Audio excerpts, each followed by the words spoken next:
Hello, everyone. I'm so excited to welcome you to the very first day of the very first conference we at Datawrapper have ever organized.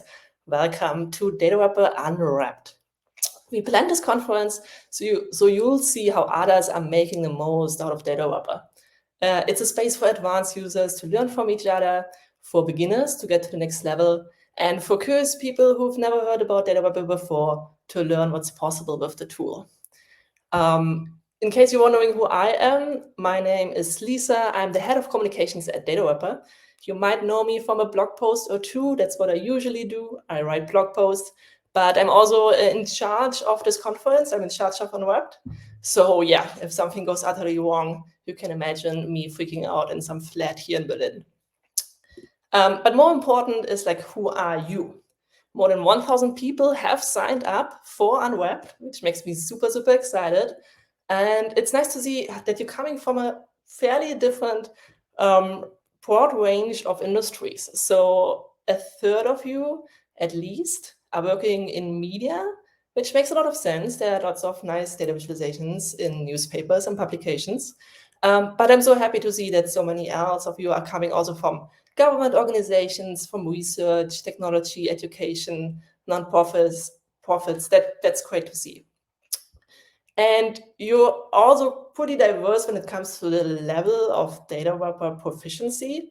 So a fifth of you are saying other people come to me for Datawrapper help, which means you're top level.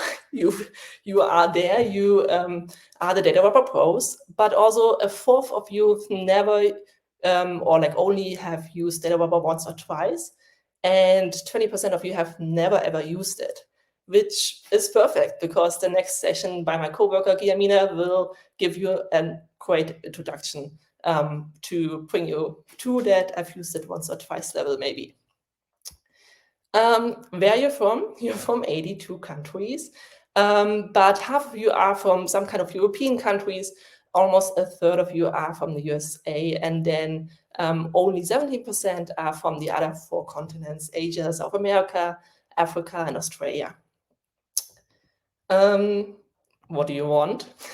I asked you, like in that sign-up form, I gave you like a little free form text and asked you, what do you want to learn at Unwrapped? And that's what you said. You basically want to discover what's possible. You want to take your Datawrapper skills to the next level.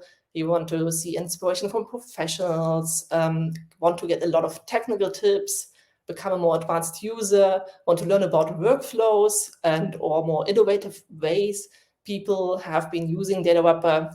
And well, that's great to hear because that's exactly what Datawrapper Unwrapped is about. We do have a packed agenda. We have 3 days with 33 sessions and 36 speakers. That's a lot of speakers and a lot of sessions in, 3 days, so that you're not losing yourself completely in all these speakers, etc. We designed a few ways for you to keep track of what's happening when. So if you go to datawrapper.de/unwrapped, you will see this whole agenda directly on the website. But you can also, and I really recommend you to do that, you can download your talks to your calendar, like add the talks to your Google Calendar directly, or download the talks as a calendar file. And that makes a lot of sense because we're kind of in like a daylight saving time limbo here between the US already doing it, Europe hasn't been doing it so far. That's why there's only a 5-hour difference between Europe and the US. Anyway, just download the talks to your Google Calendar or like on your computer and then track it in your calendar. This way you can make sure that all the talks happen exactly when you expect them to happen, when you see them in your calendar. For some visual tweak, we also prepared the agenda as a PDF, and that's how it will look like. So you can see the PDF here, but you can also see how it will look like in your calendar. And you can already see that we try to cluster some speakers together, so you can see the breaks between them. And that's what we call our blocks. So we try to group all the speakers to talk about a similar topic. So today is all about the basics. It's about It's a kickoff, it's an introduction to Datawrapper. We will see examples of how Datawrapper can be used. And tomorrow then it's more about organizations, how organizations, very different kinds of organizations, are using Datawrapper. So in the beginning tomorrow we have a blog called Datawrapper Across Fields, which means these are non-media organizations, research organizations, business, nonprofits, government organizations. How are they using Datawrapper? How are they solving problems with it? We will see that in 7 talks during this block. Then we have the news and design block, which is more about media organizations using Datawrapper, but also includes some more general database talks. And that goes right into the keynote then by Amanda Cox, who's also an amazing designer at a media organization at Bloomberg. And then right at the end of the day, we have a product announcement and a Q&A with our Datawrapper CEOs, Elana and David. Friday is more about bringing it to the next level. So in the beginning, we'll see some beautiful locator maps, and then it's all about the creative use of Datawrapper. How can you edge it up a little bit? What can you do with scatter plots? How can you use tooltips, etc. Like, amazing people are doing amazing stuff there. I'm really looking forward to this session. Afterwards, it's more about automation, like how can charts be automated with the Datawrapper API? What are people doing with the API that really improves their workflows? We will have a lot of examples in that block. And after the closing remarks on Fridays, we have another Database book club that's already a tradition at Datawrapper. And you can join, even if you didn't read the book. We're discussing Alberto Cairo's The Art of Insight together with Alberto Cairo. All these blogs are also a great way for us to introduce you to the faces of Datawrapper. Like, who is working at Datawrapper? You will actually get to know a lot of us because every blog will be hosted by one of us. So you'll actually get to know like a third of the company through talks and these hosts of the blogs. If you download the agenda as a PDF, you might also see like the little buffers in there. I quickly want to talk about that because that can be a bit confusing. So buffer doesn't mean necessarily a break between 2 blocks, but it means more like talks can extend into this space, which means the agenda might in real life or like in actuality not look like this, but more like this. Like Taylor's talk might be right before the next block starts. And that's because we really want to foster discussions. And if a good question and answer session is going on with a speaker, we don't want to just say, we need to stop it here. The next speaker has to get up on stage. Basically, we want to give the time for you to ask questions and for the speakers to answer them. And that's all what it is about, basically. We really want you to take part in this conference. And the best way to do this is to ask questions to the speakers in the chat. You can see there. Ask questions, but also just chat with others, introduce yourselves to them, or ask questions about Datawrapper. There are lots of people who might have the same questions as you have, but also lots of people in the audience who might know the answer to them. We also set up a Slack workspace for that. So if you want to have more conversations about Datawrapper or want to get to know the other attendees and speakers outside of the talks, you can also join this one. More than 150 people already signed up for that. And so if you go to datawrapper.de/unwrapped/chat, you will be asked to sign up for that Slack workspace. That's how it looked like. We will also put the agenda there and everything. So I can really recommend joining there. Okay, you might wonder what's happening today. I'm just giving like a short welcome message, but after there will be an introduction to Datawrapper, a full 2-hour block where all your answers will be questions. Like basically, this is everything you need to know to follow the talks in the next 2.5 days. My co-worker Guillermina will host this, or will give this webinar, this workshop. And she has given many webinars before. Like, she's explained Datawrapper to many people before, has like had like special sessions about just the API, just about creating a map. And in this session, in the next 2 hours, she will explain to you how to create a chart, a map, and a table with Datawrapper. But she will also explain concepts like, what is an API? What are Datawrapper themes? What are custom themes? She will go through all of that. Afterwards, we will see 2 examples of use. Kyei will explain how she solved some visual problem with a Datawrapper table. And then we have Victòria Oliveres, who will explain how she's using Datawrapper in her organization. And then at the end of that first conference day, we will have Elana, the co-CEO and head of visualization development at Datawrapper, explain which features, like how we decide which features to add to Datawrapper. Like, why is that visualization type in Datawrapper, but not this one? Why is this feature, why can I do this in Datawrapper, but not this one? Elana will have the answer to all of this. And she also will have her whole visualization team there at the end of her session to answer all the questions you might have about that.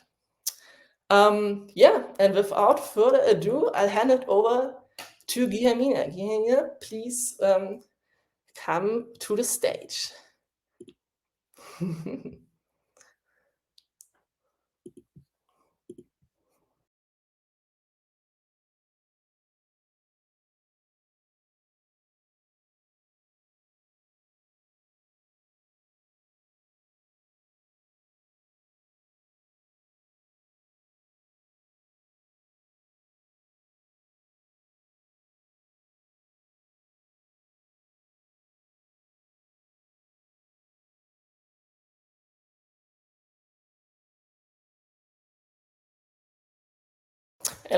Guillermina, can I interrupt you for a second? I can't actually hear you. I think you need to unmute yourself first. Okay. Can you all hear me now? Yeah? Okay, cool. I'm so sorry about that. Okay, so thank you all for being here. I'm really excited.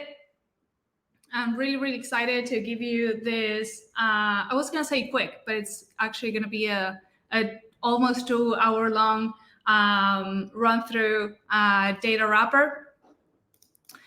This is what I'm gonna go over today. I'm gonna explain to you a little bit what Datawrapper is, who we are. We're gonna do an overview of the different visualizations that you can create with Datawrapper. I'm actually gonna demo, as Lisa said, a chart, a map, a table, and we have a surprise chart that I'm also gonna demo.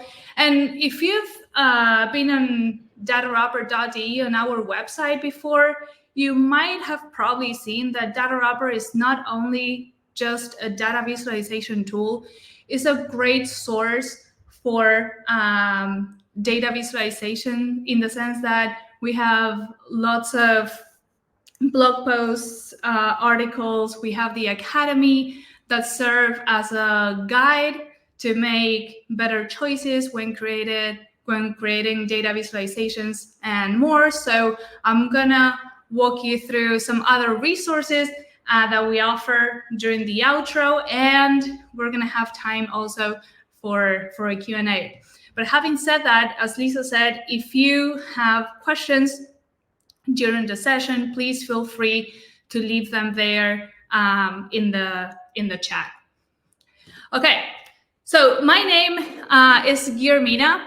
I'm a product specialist at Datawrapper, and basically what I do, I usually host sessions like this introductory one, though I would say they're a little bit shorter. And I also host more advanced sessions on topics like Datawrapper maps, Datawrapper tables, Datawrapper's API, and generally, I would say I provide content and guidance to help our users get the most out of the tool. My background is in economics and data science, And I was previously working at a think tank in Washington, D.C. in the United States, where I was overseeing their whole data visualization process, and also working on other fun data visualization projects on the side and on my free time as well. All right, so that's enough about me. Let's move on to Datawrapper. Datawrapper is based in Berlin. That's actually where I'm right now. And it was created in 2012 with the idea of helping journalists create data visualizations. And that eventually evolved into a tool that aims at making it easy for anyone without any coding or design knowledge to create charts and maps and tables. Our team is very, very varied. We all come from different backgrounds. Me, myself, my background is in economics, but my colleagues are journalists, cartographers, designers, developers. So you can see that we all come from different backgrounds. But if there's one thing that we all take pride on, is the experience and the expertise that we all have in the field of data visualization. So for example, Gregor, our co-founder, he was previously working at the New York Times, where he was building fancy data visualization pieces that you might have probably run into some of these pieces. You probably might have seen them.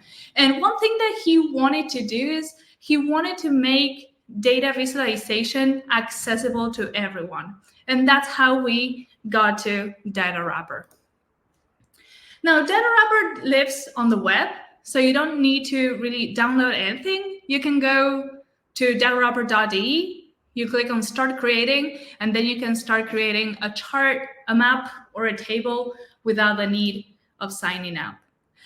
And by now, Datawrapper is used by a wide variety of organizations across different industries. And these industries, they go far beyond journalism. They include market research organizations, finance organizations, NGOs, governments, statistical offices, and basically any other kind of organization, and also individuals who have some data and a story to tell. Now, creating a chart in Datawrapper is something that you can do in a very few steps. You first need to upload your data. You then edit your chart. You can set up any chart type that you'd like, and then play around with the different customization options. And then the last step, the most important step, because that's the reason why you started creating the chart, is to publish it. And you can do this either online, embedded in a website, or as an image file to go and print, or, for example, on social media. Now I'm going to show you some examples of Datawrapper charts that were published for the web. We have an example here from the German newspaper Zeit.de. Here we have the Spiegel, another German newspaper. Here are some examples of the New York Times. And you'll notice here that all these charts that were published online are interactive. And that means that you are going to be able to show the underlying data with interactive features like tooltips, for example, that show up on Hover. And this is the type of interactivity that you can expect to find in Datawrapper, right? These are interactions that let the reader access the underlying data, but that will never go so far that huge parts of the data are going to be hidden behind clicks, right? And that's because Datawrapper focuses on the explanatory side of data visualization. That means that we, as the authors of the visualizations, we are responsible for deciding what we want to show to our readers, what the story is, and we want to guide them through that story with careful and intentional chart design, rather than, for example, giving them a large, very big, unfiltered data set and letting the reader explore that data set via drop downs, toggles, filters, etc., like you've probably seen with dashboards before. Now, our Datawrapper visualizations are also responsive. So that means that anything that you're going to create in Datawrapper is going to look good on desktop computers, and it's also going to look good on mobile screens and everything in between. And that's because all the charts were optimized for mobile screens with fewer labels and less axis sticks, like in the example we're seeing in this case.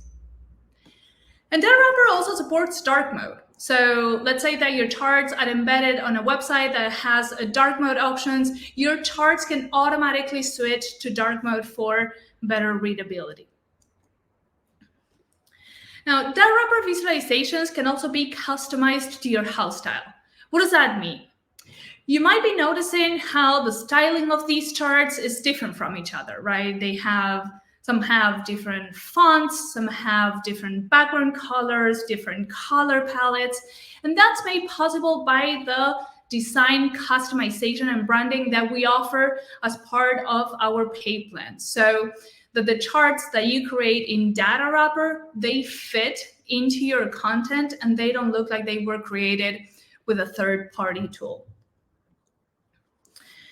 Now, having said that, we don't necessarily need the interactivity to tell a story, right? And that's why our charts are also great in static print formats. So with Datawrapper, you're going to be able to export your visualizations in these three formats: PNGs, PDFs, and SVGs. As part of our free plan, you're going to be able to download your visualizations in high-resolution PNG formats, which are great for social media, for example, and could also be used in reports. And as part of our paid plans, Custom and Enterprise, you can also download the visualizations as PDFs and SVGs. If you're not familiar with these file formats, PDFs and SVGs, these are vector formats. So that means that they're infinitely scalable. It doesn't matter how much you zoom into the image, they're never going to lose resolution and they're never going to get pixelated. And on top of that, if you know your way around Adobe Illustrator, you can edit them there. And these vector formats are also ideal for reports and printed publications. Now, let's say that you're creating charts, tables, maps with other people in your organization, right? You want to be able to collaborate in teams and organize all these charts, maps, tables that you're all creating in folders. You want to organize them in folders to better organize your workflow, right? And this is something that you're also going to be able to do with Datawrapper. Okay, so that was a brief intro to Datawrapper. Now we're going to move over to the overview of visualizations and the demos that we're going to do. You might be wondering, what can I create with Datawrapper? With Datawrapper, you're going to be able to create 3 different types of visualizations: charts, maps, and tables. And within each of these categories, we have lots and lots of options. Let's take a look at the charts that we can create first. The first one that I'm going to get into is one of the most widely used. It's a line chart, but I'm not here to show you just a line chart. What I'm here to show you is that you can already see here how the author has used some of the features that Datawrapper offers to really highlight the story in the chart.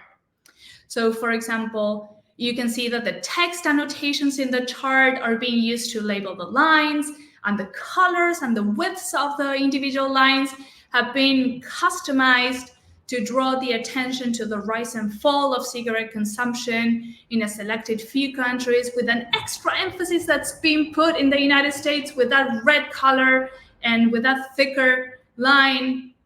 But then we have additional countries in the background that are colored in gray, that are shown in gray, to provide a little bit of more context and really help drive the point home that the US is leading the pack in terms of cigarette consumption increase, as well as the decline, right? And since this line chart is interactive, even though the countries in the background that are in gray aren't directly labeled, the curious reader still has the possibility to hover over those lines and find out more about the story.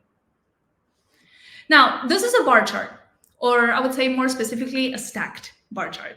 And this is a great choice when you want to compare the data across different groups, like countries in this case, as well as to show the breakdown into different subcategories. And you can see how hovering over the legend or the bars really highlights them, which makes it easier for readers to drill down and compare the values for a specific subcategory.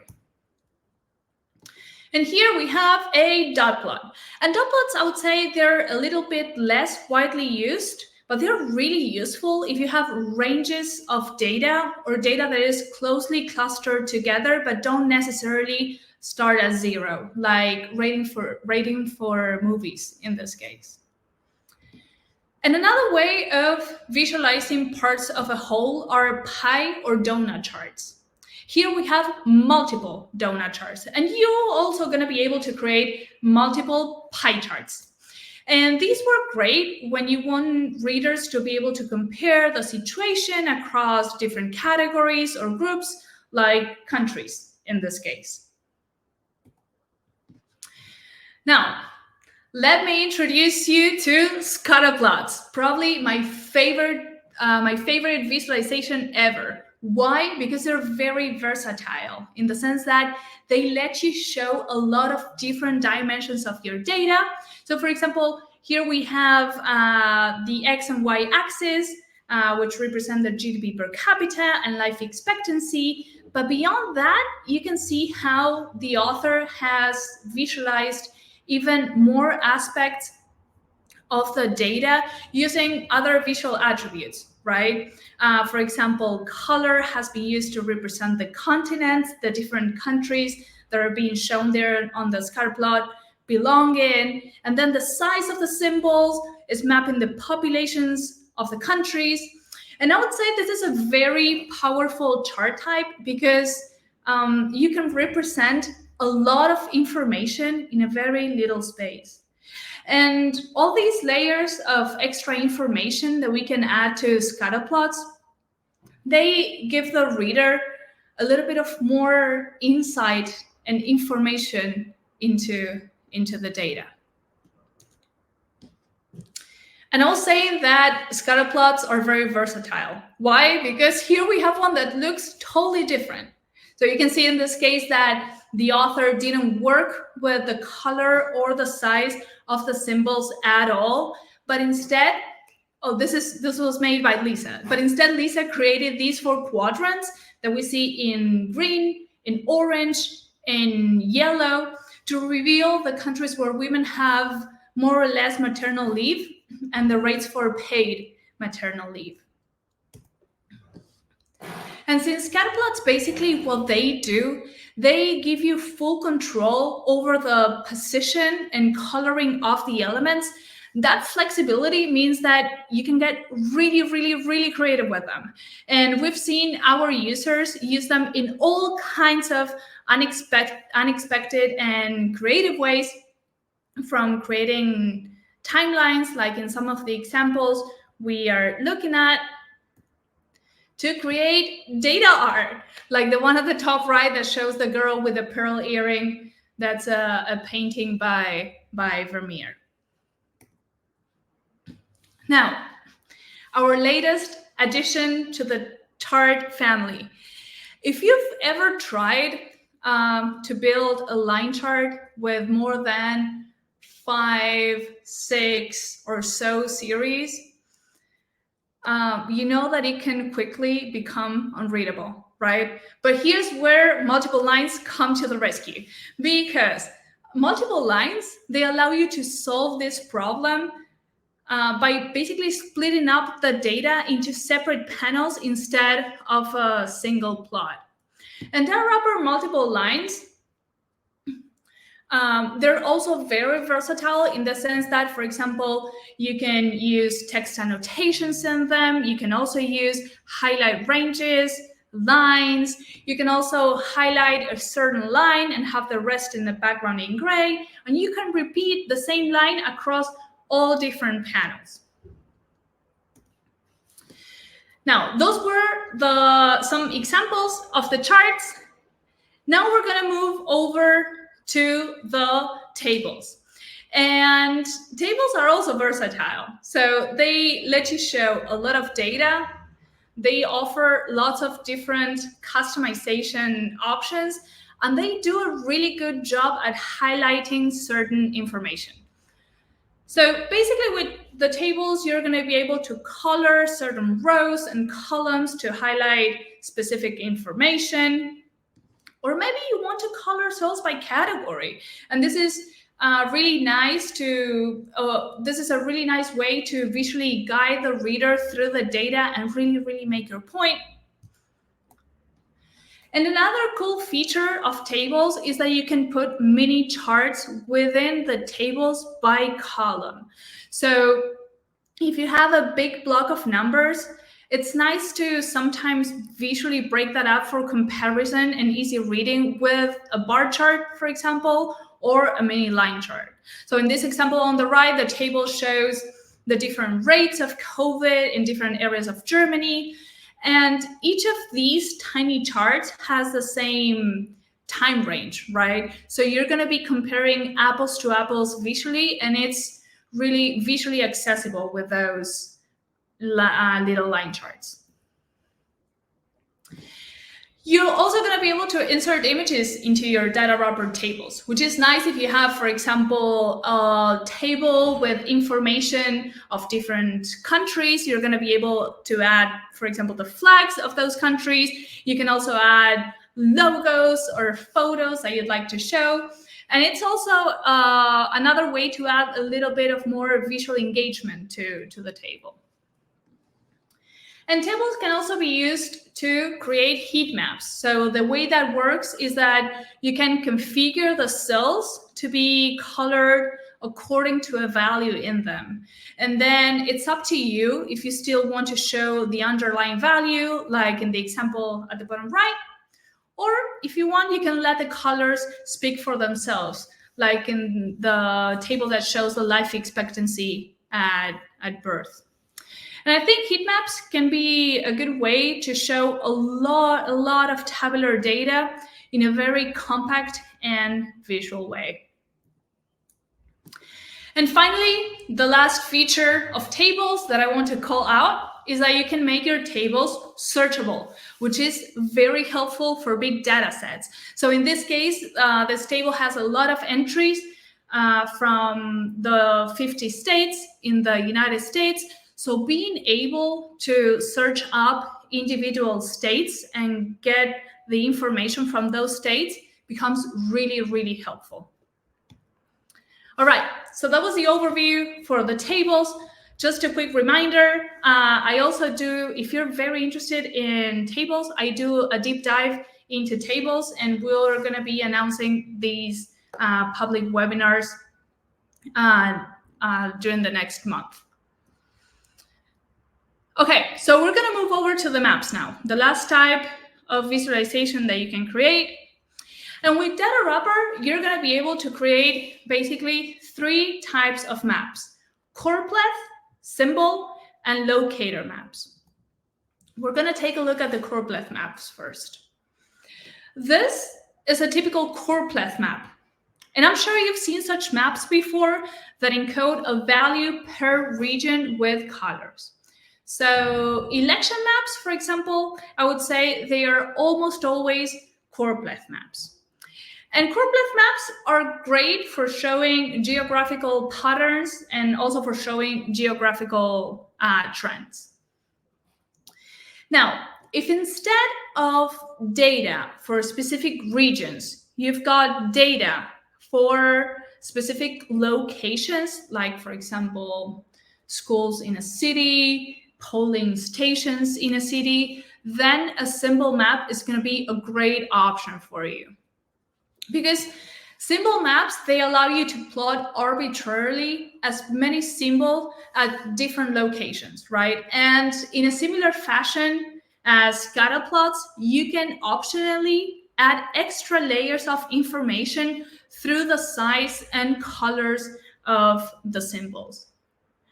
And between these two maps, choropleth and symbol maps, we have a collection of over 4,000 base maps.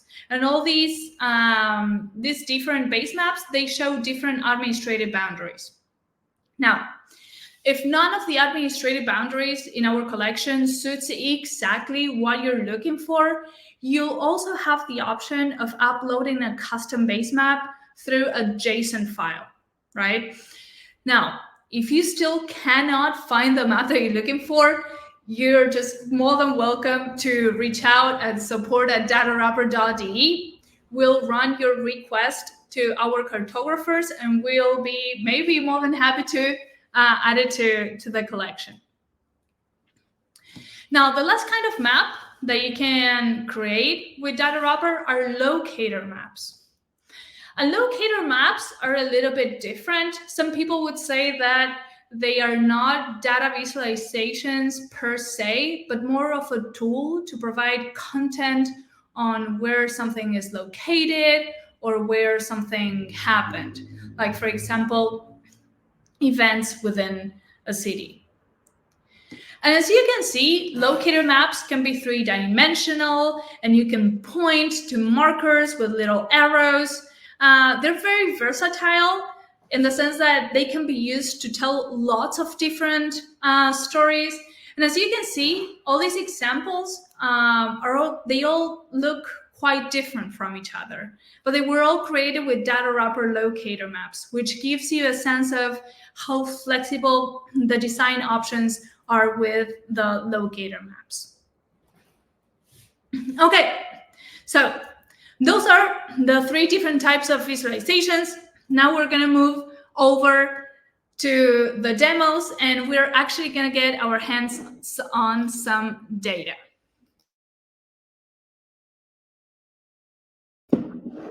Okay, so I have this data here. We're going to create a line chart. I have this data here, and it shows market share for different browsers. We have Google Chrome, Internet Explorer, we have Firefox, Safari, Opera, and we have monthly data from January 2009 through February 2023, February last year. So let's say my boss asked me to create a chart using this data, or you just want to do it for fun. So what would you do? We're going to head over to Datawrapper.de, and this is the first thing that I'm going to see, and I'm going to click on Start Creating. And after I do this, I land on the first step, the Upload Your Data step. And here, Datawrapper is asking us to give it some data. And there's different ways that we can upload our data into Datawrapper. We can, for example, copy and paste some data right here in this text box.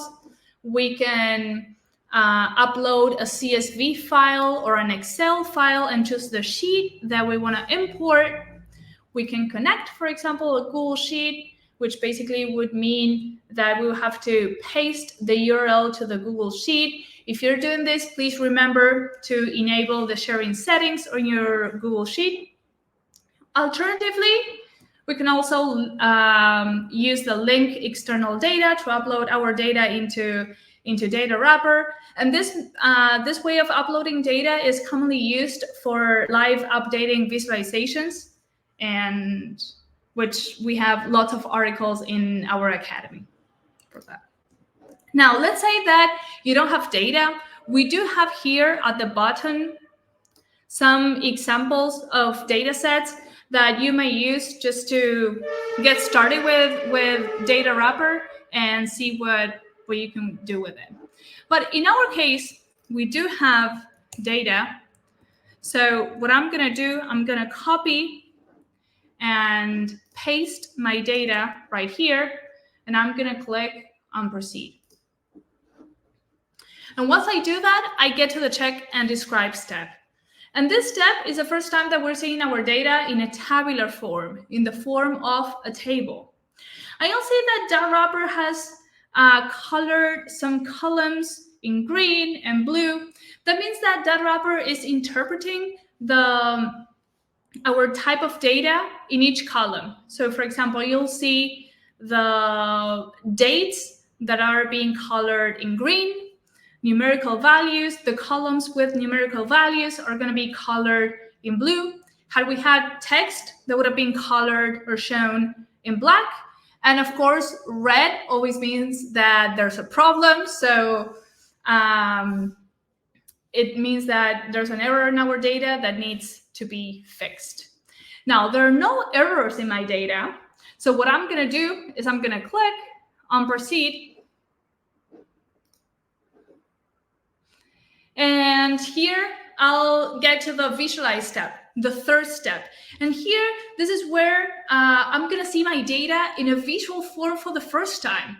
And this is the first time that also I'm going to get the first insights, right, of the data that I'm trying to visualize. I can already see that we have the Google Chrome line right here really taking off, and this is Internet Explorer's market share, which is really decreasing. So I already know that I really want to focus and really highlight. I'm going to really highlight that story.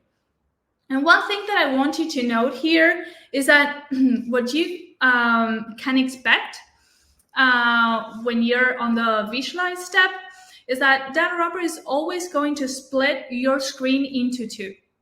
On the right side, you're always going to have a preview of the visualization that it's going to automatically update as we make changes to that visualization using all the customization options that we have on the left side. So let's see how this works. Let's say that I want to see what my data would look like with an area chart. So I click on an area chart, and Datawrapper is automatically updating my chart to show me how my data will look with an area chart. But I'm kind of like losing that story that I really wanted to highlight, Google Chrome and Internet Explorer. So I think I'm going to go back to a line chart, and I'm going to leave it as is. I'm going to click on proceed because I'm ready to move to the refine tab under the visualize step. And in the refine tab, I can, as it says, refine my chart. I can customize the horizontal and vertical axes. I can change the colors of the lines, etc. So let's see what we can do here. So in the horizontal axis, I'm not going to do anything because it's formatted nicely the way I want it. But if I go to the vertical axis, I would really like to add a 70% here so that the Google Chrome line doesn't go past the last maximum number here on my vertical axis. So I'm gonna force it to be at 70. So I added a maximum range of 70. And now, since we are talking about market share is usually measured in percentages. So I want to reflect that somehow in my axis. So what I'm going to do, I'm going to go to number format, and I'm going to choose this percentage format for my data, and you'll see that Datawrapper has automatically there updated the chart and showed and added that to the preview.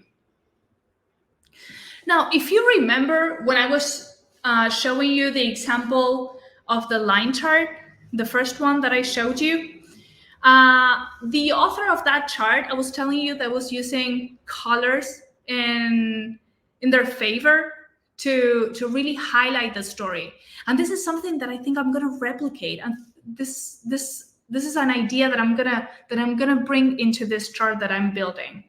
So I'm gonna highlight Google Chrome and Internet Explorer through color. And then I'm gonna put the other browsers, Safari, Firefox, Opera, in the background in gray, just to provide context and really also help highlighting the other ones. So if I want to change the colors of the lines, I would go to Customize Lines, and here we can choose the base color. If I choose a base color of orange, let's say, what's going to happen is that Datawrapper is going to pick different shades of that orange and apply it to the lines. But in this case, I said that I want Google Chrome, Internet Explorer with some color, and then the rest of the lines in gray. And in order to do that, I am going to click on Customize Colors. I'm going to click on Google Chrome, and I'm going to choose a color of red. I'll do the same with Internet Explorer, but choose a color of dark blue. And then for Firefox, Safari, and Opera, what I'm going to do, I'm going to select them all. And to select them all, I'm going to click on Firefox.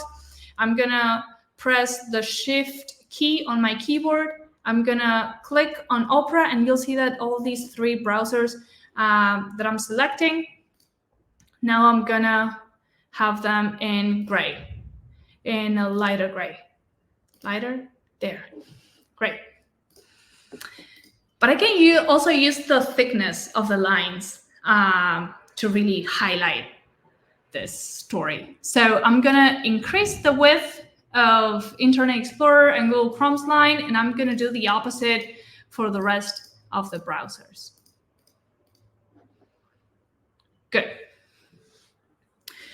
Now, if I keep scrolling down, we get to labeling. We can see, for example, what my labels would look like if I selected top. And basically, my labels would be moved to the top of the chart. But this is something that doesn't really make sense because Firefox, Safari, and Opera, they have the same styling. So I'm just going to keep them to the right of the chart for now. And you probably saw that as I was hovering over the different lines, we have there the tooltips, the famous tooltips. But right now, I'm seeing that they're reflecting daily data. We see 2010 November 1st, when in fact, I have monthly data for this web browser market share. And this is something that I want to reflect in the tooltip. So I'm going to have to format it. And in order to do that, I'm going to move over here to the Show Tooltip section. I'm going to click on here, Dates, and I'm going to format it. And you'll see all these different formats for the dates. I'm going to choose the abbreviation of the month and year. And now if I hover over, I'll see that I have a nicely formatted tooltip reflecting monthly data. Now, I'm ready to move forward. So I'm going to click on Proceed. Once I click on Proceed, now I'm getting to the Annotate tab. And in the Annotate tab, we can give the reader more information about this chart. Because up to now, if someone looks at this chart, they don't know what they're looking at, right? So in the Annotate tab, you're going to be able to add a title. You'll be able to add a description of the chart. Maybe you have something very particular to say about a specific data point that you can add in the notes section, the data source, the byline, etc. So we're gonna do that. For the title, we're gonna say The Rise of Google Chrome. And the description, I already have it ready. I have it ready here. Have a description. 2/3 of internet users browse the web with Chrome more than any other browser since Internet Explorer. Then in my notes, I'm going to leave it blank. I'm going to go to the source is stat counter global stats. So I'm going to type stat counter global stats, and I'm going to paste the link to the data source. And again, as I'm doing this, Datawrapper is automatically filling the chart with this information. And also for the source, you'll notice that it's making this link to the data source clickable. Byline, who created the chart? That's me. Okay, cool. Now, I'm really happy with this chart, I have to say. But if I had to customize it a little bit further, I would probably add some other things to it. Let's customize it a little bit further. So let's say that I want to add, or I want to really highlight the point when Google Chrome reached 50% of the market share. So what I would do is I can add a line on the 50%, on the 50% mark, and I can do that through this section here, highlight range. So I would click on add range highlight, and what I'm going to do, I'm going to click on the chart, kind of like close to that mark where I want that line to be. And you'll see that we have this pink line right here, and we can drag and drop it. We can eyeball it, but through this panel right here, I can tell Datawrapper exactly what position I want that line to be. So I'm going to set it to 50, and we can further, now that we're here in this panel, I'm going to further customize this line because I'm going to make it a little bit wider. I'm going to make it dashed, and probably going to increase the opacity. So this is a really nice line. Now I can do the same and something similar and try to color the area under that line that I just added. And the way to do that is in a similar fashion, I'm going to click on add range highlight. And instead of just clicking on the line chart, what I'm going to do, I'm going to click and drag a little bit, and then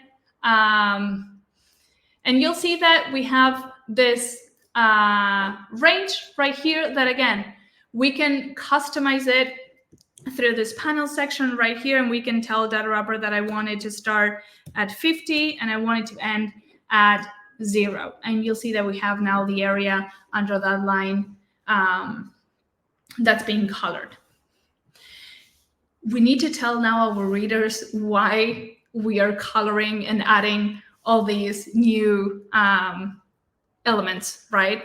And this is something that we can do through text annotation. So basically, I would like to add a text that reads something like, Google Chrome reaches 50% of market share. And I wanted to have an arrow pointing at this intersection. So let's do that. So I'm going to click on add text annotation, and I'm going to click close to that intersection with the line, Google Chrome's line and the 50% line. And I'm going to say Google Chrome reaches 50% of market share. Great. And you'll see that I can drag and drop this text box, and I can also further customize it through this panel. I want the line to the annotation be curvy because I always do that. I really like it. And we can add some text outlines so that there's an increased contrast between that text and the gray background that we added there. So I'm very happy with the chart, but there's some other things that we could do to improve it. So right now we have a lot of text on the chart, right? So one way of fixing this would be to, for example, make the chart a little bit cleaner. So we could, for example, turn off the grid lines. The grid lines are the horizontal lines that you see there in the background. And we could also turn off the labels, Google Chrome, Safari, Firefox, and Opera, but use the text annotations, those same text annotations, to label the lines. So I think I'm going to do that. So I'm going to go back to the Refine tab. And I said that I wanted to turn off the labels and that I wanted to turn off the grid lines. Great. So it looks cleaner, right? I'm going to go move forward, click on Proceed, and go back to the Annotate tab. And I'm going to start adding my text annotations to label each line. So the first one that I'm going to add is going to be Internet Explorer right here, and I can make it bold and I can make it match the same color as my line. And I'll add another text annotation for Google Chrome right here, Google Chrome, and I'll do the same thing. I'm gonna color it in red and I'm gonna make it bold. And I'll do the same with the rest of the lines. So I'm gonna add a text annotation here. This is Safari, and I'm gonna have it in this gray. Yes, and then I'll do another one with Firefox.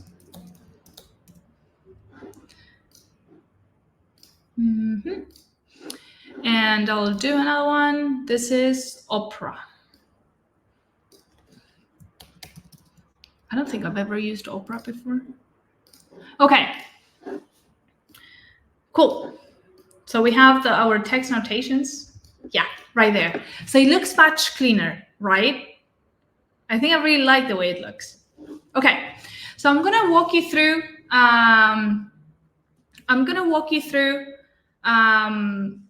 Some accessibility features that we have right here on the Annotate tab. First, we have an alternative description for screen readers. I would say it's usually nice to work on and come up with alt text that describes the data, the chart that you're creating. And also we have a color blind check right here at the bottom. So basically you can click through any of these buttons to see if the colors that you've chosen, they pass the color blind test. If they don't, what's going to happen is that Datawrapper is going to show a warning icon, and then I would say it would be nice to change or work a little bit further on the color so that it passes that color blind check. So let's say that my idea when I initially started creating this chart was to put this chart on a website, on my website. So, and most people nowadays, they might probably run into this chart on their mobile phone, right? And it would be nice to see what this chart would look on mobile. So if I switch to the mobile preview, you'll see that all these numbers, these are keys that, so basically our text annotations, Datawrapper has turned them into keys. And we can further customize how our visualization looks on mobile. So for example, I already know that Google Chrome reaches 50% of market share. I don't want it to show to be shown on mobile, the same as Safari, Firefox, and Opera. So what I'm going to do, I'm going to click on Google Chrome reaches 50% of market share, and you'll see that we have here the option to show it on mobile and desktop. I do want to show it on desktop. I do not want to show it on mobile. So I'm going to start switching those off. I said that I was going to do the same with Safari, with Firefox, and with Opera. Okay, so now I go back to the desktop view. If I go back to the mobile preview, you'll see that Google Chrome and Internet Explorer are still there, as keys. But I want to display them on mobile. So what I'm going to do, I'm going to click on Google Chrome, and I'm going to scroll down, and I'm going to say that I do not want to show those that text annotation as key on mobile. So I'm going to switch it off, and you'll see that we have Google Chrome there. And I'll do the same with Internet Explorer, because it's very important for me that Internet Explorer appears there. So here we have our text annotations, and you'll see that in the desktop view, we have Internet Explorer, Google Chrome, basically all the text annotations that we added. And now if we switch to mobile preview, we have a really nice line chart that looks exactly the way I was intended to. Okay, so now that I've made all these edits to the line chart, I'm ready to click on proceed. So I'm going to do that. And this is going to bring me to the layout tab. And in the layout tab, we can enable the automatic dark mode. We can add social media share buttons, but I'm not going to do any of that because I'm ready to click proceed, because I'm ready to publish my line chart. And up to this point, the chart that we just created, I'm the only one who has access to it. It's not going to be until I click on publish now that I'm going to be able to take my chart out of Datawrapper. And there's two ways we can do that: by sharing the link to the visualization or embedding my visualization in a website. We have different embedding code options for embedding your chart that are eventually they're going to depend on the CMS that you're working with. And we can also move it to print. So as part of the free plan, you'll be able to download it as a high resolution PNG. And as part of the custom and enterprise plans, the paid plans, you'll be able to download them in vector formats, SVGs, and PDFs. And with that, we just created our first line chart. How cool is that? Okay, so let's go to a presentation. You'll see here that I play a little bit more with the description. I made it match the color of the lines. And so that's something that you're also going to be able to do. Now, we're going to create a map, right? So I'll show you first the data. This is the data that I have. We're going to create a map. There's data for a little bit over 160 countries. And I have all the country names right here in this column. And I also have the country codes or ISO codes. And these are universal codes that are usually used for naming countries. Just imagine that you have two data sets with the names of countries, but the names of these countries, they are in different languages. And thank God that we have the ISO codes there, which are universal and a different or a general way of naming countries, because if not, we wouldn't be able sometimes to work with our data sets. So we have this universal way of naming countries, which are country codes or ISO codes. And we have here the percentage of the population for each country that uses the internet. This is data for 2017. That was the latest year. The World Bank had data available for most countries. So that's the year that I picked. So let's say that I want to visualize this data on a map. So I'm going to go back here. I'm going to click on Create New, and I'm going to say Map. And Datawrapper is going to ask me, what type of map do you want to create? And I know that I'm going to create a choropleth map. Why choropleth map? Because remember that we have data for a region with solid boundaries, let's say. These are countries. We have data for countries. Had we had data with latitude and longitude, specific locations, then we would have gone with a symbol map. But because we have data that's linked to a region, that's how I know that a choropleth map is going to be a great option. So I'm going to click on choropleth map.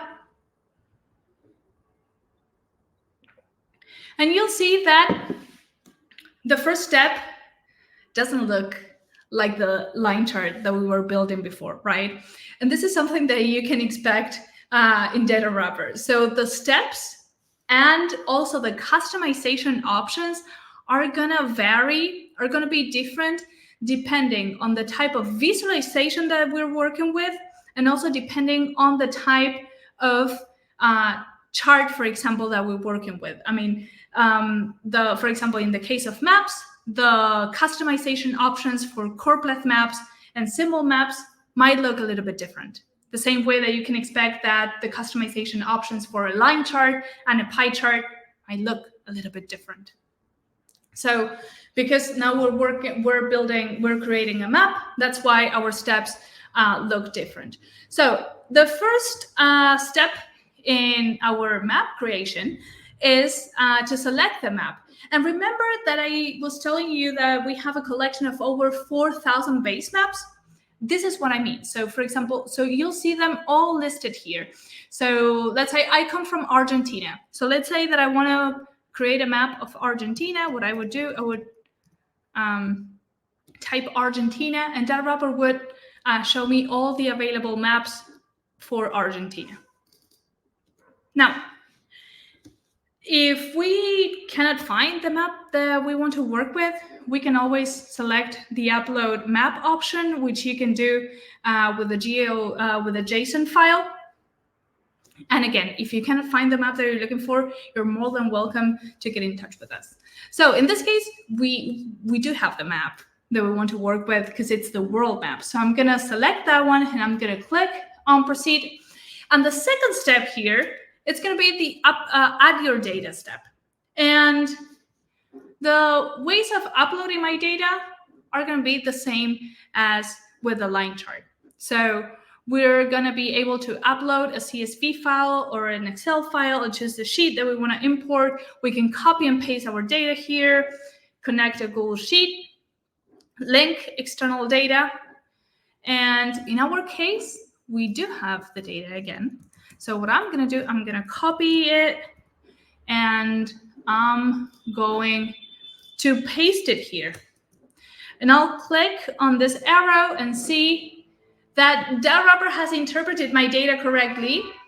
And it has given me a nice little preview of the map that's pre-populated there, which looks really nice. So I see that here in the check step, I have a warning sign. That's always nice to check. So let's see what that says. It says that 6 entries for this map are not in use. You can see them at the end of the table. So let's go to the end of the table and see what's going on. Oh, okay. So I know what's happening here. So basically, the World Bank didn't really have data for these countries. So, and this is something that I'm not going to change. So I'm going to leave it as is because I don't have data. So I'm going to click on proceed. And now when I click on proceed, I'm getting to the visualize step. And remember that in the visualize step, we can make lots of edits to our visualization. In this case, in the refine tab, we can choose the colors for this map. And we can select a color palette from all these options. And I think I usually like to go with this one, just preference. But let's say that I want to further customize this color palette. We have this wrench tool right here that, for example, lets you increase or decrease the contrast. Let's see. I'm gonna increase the contrast a little bit. We can reverse the scale as well, but it doesn't really make sense because I want the dark colors to be attached to higher values in my data. So I'm gonna leave it as is. I'm gonna click on the wrench tool to close that panel option. I can see what my map would look like in steps. But it doesn't really make sense because my data is continuous data. So I'll leave it as continuous. Basically, this is the spectrum of the data. I can customize the range and I can force my maximum value to be displayed at 100, the center 50, and minimum of 0. And I'll move over to the legend. I want to show a caption in my legend because it's important for readers to know what the scale means. So I'm gonna rewrite it, and I'm gonna say this is percentage of population, and that's it. And the format of my legend should also be in percentages because we're talking about percentage of population. So that's also what I'm going to do. And you'll see that the percentage signs are being added there. And I'm going to click on Show Advanced Options because this is one of my favorite features in maps, in choropleth and symbol maps, which is the enable highlighting on hover. So I'll show you what this does. So if I enable highlighting on hover, basically, if I hover over any of the countries, you'll see that there's an arrow on the legend that points to the value the country I'm hovering over has. Isn't that cool? And the other way around, if I hover over the legend, the Datawrapper highlights the countries that have the value I'm hovering over on the legend. Isn't that cool? This is great. Okay, so I'm gonna leave it there. I'm gonna make my map zoomable, and I'm gonna move the button at the bottom left so that readers have all the information they need to, let's say, interact with the map and all the information they need on the left side of the visualization. And you'll see that you can zoom in and you can drag and drop the map and drop it, and then go back to the fitted view. And I don't think I'm going to make any other customizations to on the Refine tab. So I'm going to click on Proceed. And again, you might be familiar with the Annotate tab, because here we can add more information on the map. And I'm going to say the title is going to be Access to the Internet. Oh, I misspelled it. Access to the Internet around the world. And the description, I already have it ready. I'll have it here. And then the notes, I don't have anything particular to say about the data, but I do have the data source that I'm going to copy here. And the data source, it's the World Bank. And again, as I input all this data, Datawrapper is making it clickable. Byline, who created the chart? That's me.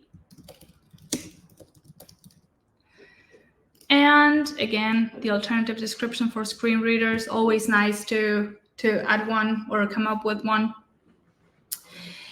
And if I keep scrolling, you'll see that we have this tooltips section. What are the tooltips? The tooltips, you probably saw how, as I was hovering over the countries, you'll see these text boxes. These text boxes are the tooltips that show up on hover that we can use in our favor to give more information to readers, right? We can give them more information about, for example, the country that they are hovering over, and we can actually use the information in our data, that in the data that we uploaded into Datawrapper, to give more information about this when people hover over. So I'm going to do that. And in order to customize the tooltips, what I'm going to do, I'm going to click on Customize Tooltips. And you'll see that we have the a default or pre-filled text box here. So I'm going to delete that all. And what I want the tooltip to read, for example, I'm hovering over Argentina, let's say. I want the tooltip to read in, for example, Argentina, some percentage of the population has access to the internet. I want the tooltip to read that. So I'm going to start with country name. You'll see that we have these tokens, country name, country code, percentage of population, that match the names of the columns of the data that we uploaded into Datawrapper. So this is going to be an easy job or easy to accomplish. So I'm going to click on country name, and as I do that, let's check, and you'll see that I have there Argentina, we have Brazil, Bolivia, Peru, and I'm going to say I actually want to say in Argentina, and some percentage of the population. So I'm going to click on the token that has the numerical values for the population and has access to the internet. Internet. Great. Okay, so I'm gonna check a sanity check, and yeah, it looks good, but we can format that raw number there a little bit more. Probably we can choose another number format with no decimal points and with just the percentage sign. And in order to do this, what I'm going to do, I'm going to delete this token for population, and I'm going to click right here. You see right next to the token for population, and you'll see that we have lots of different formats for the numbers. So I'm going to click on the one that I want, which is the one with no decimal points and the percentage sign. And now if I hover over, I have a really nice formatted number of my tooltip. This is super cool. Now, but we're not going to end it there, because we can use HTML tags on our tooltips to further customize them. So what I'm going to do, I'm going to do an easy one. So I'm going to have the name of the country in big and bold. So that's going to be, I'm going to use the B and big HTML tags. So what I'm going to do, I'll open bold and big HTML tag right here, and please always remember to close them. It's going to save you lots of headaches. And I'm going to close them there, big. Cool. So now if I hover over, I have the name of the layer in big and bold, and looks great. Now in maps, we can also add text annotations. So let's say that Eritrea, which is right here, is the African country with the lowest percentage of the population with access to the internet. And let's say that I want to add that text annotation. So what I'm going to do, I have the text right here ready, and that's what I'm copying beforehand. So what I'm going to do, I'm going to go to text annotation. I'm going to click on add text annotation, and I'm going to click right there where Eritrea is, and I'm going to paste that text, and I'm going to further customize it. I'm going to make it a little bit small. And again, like I did with the line chart, I always like my arrows to be curvy. So that's what I'm doing. And we can also, let me show you, we can also use HTML tags in these text boxes. So I'll have Eritrea in bold. So I'm going to open a bold tag, and I'm going to close the bold tag. And cool. And we just annotated or used the text annotation on the choropleth map. Cool. Okay. I'm ready to click on proceed. And again, this might be familiar to you. We're getting to the layout tab. In the layout tab, you're going to be able to enable the automatic dark mode. You're going to be able to enable the social media share buttons, etc. I'm going to click on proceed. And again, our visualization up to this point is private. It's not going to be until I click on publish now.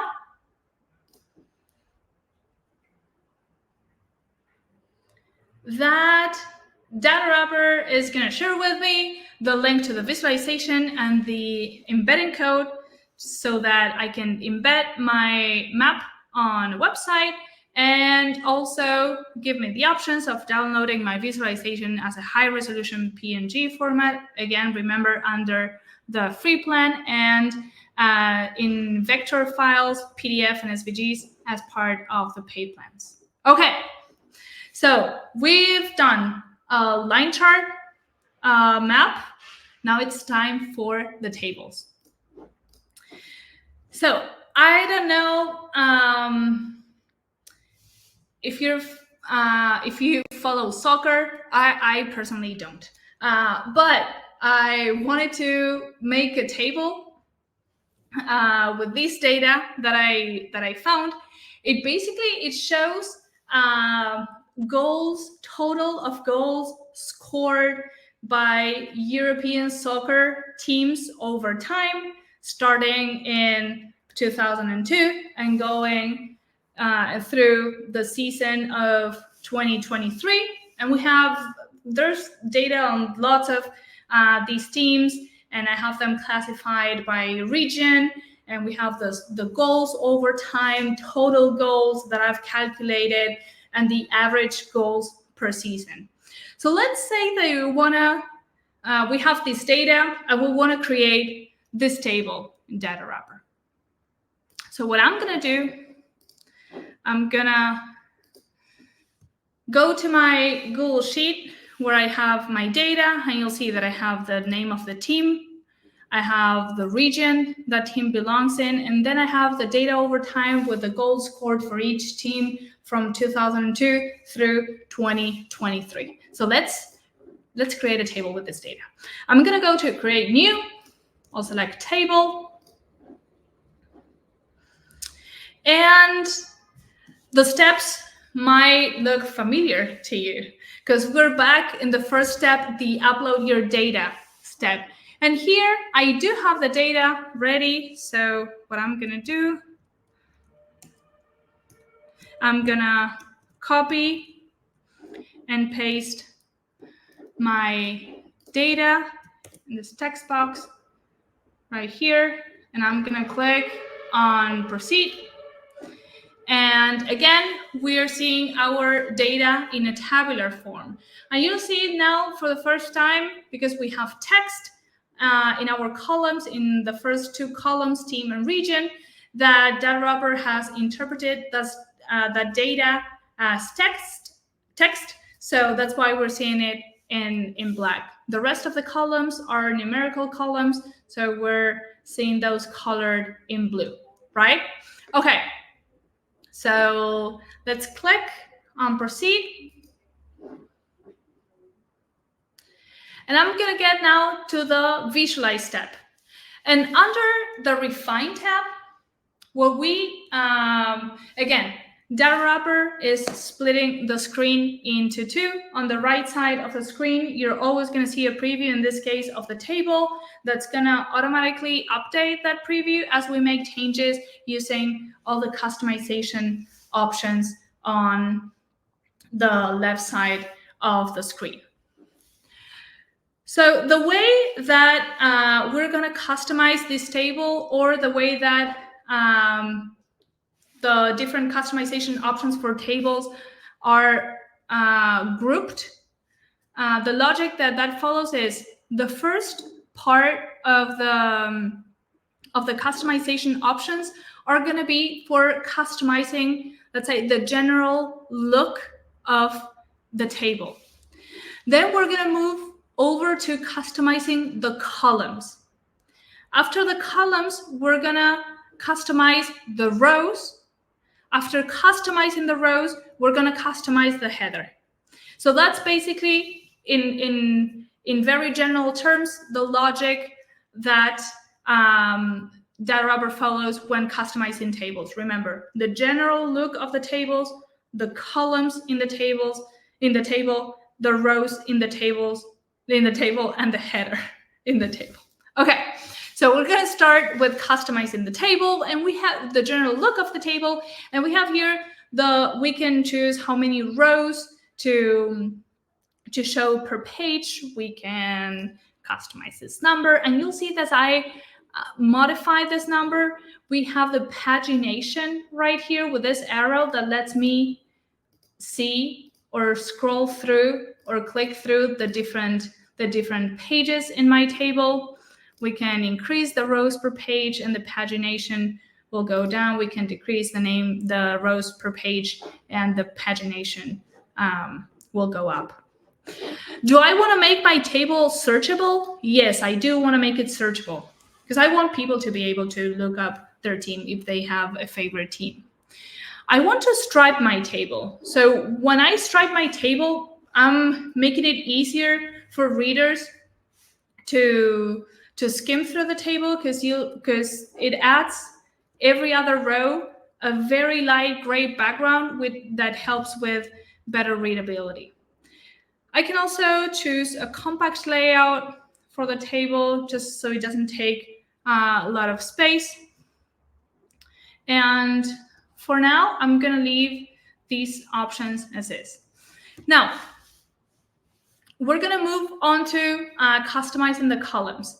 And the first thing that I'm going to do, I'll show you, if you haven't noticed it before, we have these codes between semicolons in basically most rows.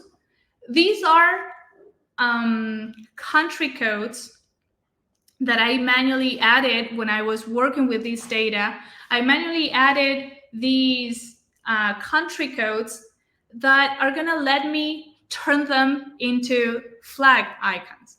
So let's do that. So if I click on region, I select the column region, and I scroll down, I'll be able to replace these country codes with flags. So let's do that. I'm going to click on this toggle to enable it, and you'll see that Datawrapper has replaced all those country codes with flags. And I'm going to make them circular because that's how I like it.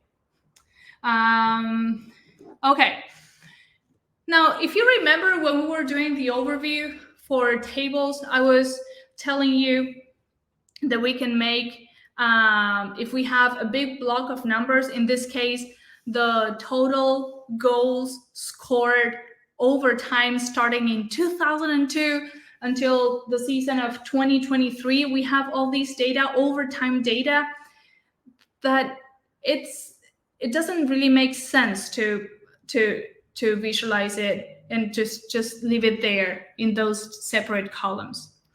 But the good news is that I can replace these year columns with little line charts, little line charts. And the way I'm going to do that is I'm going to click on the year 2002, and I'm going to scroll down all the way to 2023.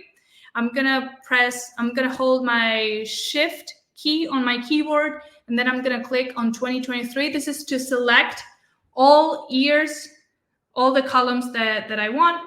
And I'll scroll down, and we'll see that we have this button here, show selected columns as tiny chart. So I'm going to click there, and boom, we have really nice line charts, little line charts. And we can further customize these line charts. So let's do it. So I'm going to pick a color of dark blue, and the stroke, I'm going to decrease it a little bit. And I want to fill the area under the line. And very important, we need to add a title to this column. We need to rename this column. And I'll do this, I'll call it, let's say, goals scored over time. Let's say goals scored 2002, 2023. Yeah, I think it looks better, shorter.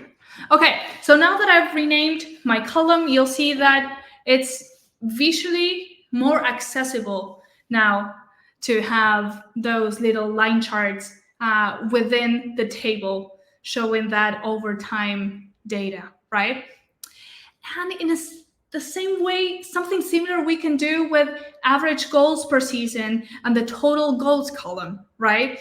So let's say that I want to turn this average goals per season column into a bar chart. So what I will do, I'm going to select average goals per season, and I'm going to enable the toggle show as bar chart.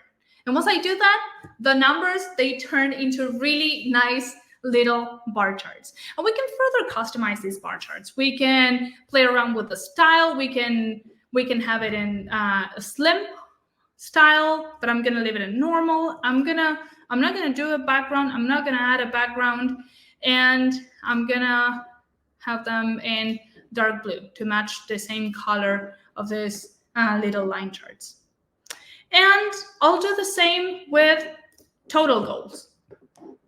I'm gonna enable the toggle to show us a bar chart, and I'm gonna color that in dark blue. Great. So I think I'm now done with customizing the columns, right? And now it's time for the rows. How can we customize the rows? So let's say that you have a favorite team. In my case, it would be I like Barcelona, the Barcelona Football Club from Spain, because Lionel Messi, who is from Argentina, he used to play there. And let's say that I'm a fan of this soccer team, which I'm not, but let's pretend. So let's say that I'm writing an article on the Barcelona soccer team, football club, and I really want to highlight the data for Barcelona. So what I'm gonna do, one way of doing that is I'm gonna go to select row, and we'll have here a drop-down menu with all the different soccer teams that we have in our data, and I'm gonna look for Barcelona. Let's go to the B, Barcelona. Where is it? Here. Okay, so I found it. Okay, so I have Barcelona here. And now I'm gonna choose to show that row on every page, and you'll see that it just appeared right there at the bottom. And then I'm gonna move the row to the top of the page. And I'm gonna style the background a little bit. I'm gonna add a background. I'm gonna add that background. Okay, yeah, let's leave it there. Okay, so I'm gonna highlight the Barcelona football team. I'm gonna show that row with all the information for Barcelona on every page, and I'm gonna move that row to the top of the page. So now if we click through all the pages, you'll see that it's right there at the top of each page. Good. I'm not gonna customize the header because I'm pretty happy with what the table looks like. But if there's probably one thing that I would do that I'm thinking, I could sort the table. I could probably sort the table, and if I enable this toggle, Datawrapper will give me the option of sorting the table by a certain column. Let's say that I want the column to be average goals per season. Okay, and you'll see that we have this little arrow indicating that the table has been sorted, and then Barcelona is number 1. I didn't do it on purpose. Okay, so we have the table sorted by average goals per season in descending order. And also, if we click through all the pages, you'll see that the information for Barcelona is right there at the top. Okay, so I think I'm done customizing my table on the Refine tab. So I'm gonna click on Proceed.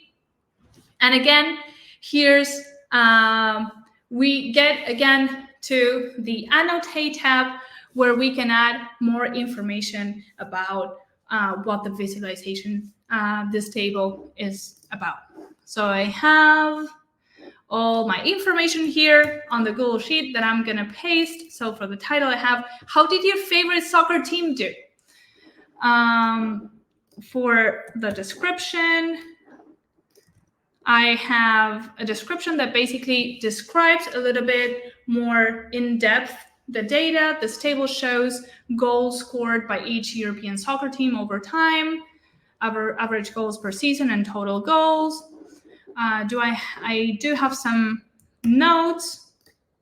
Oops, I do have some notes right here. The data source is UFA. That's it. I think European Football Association.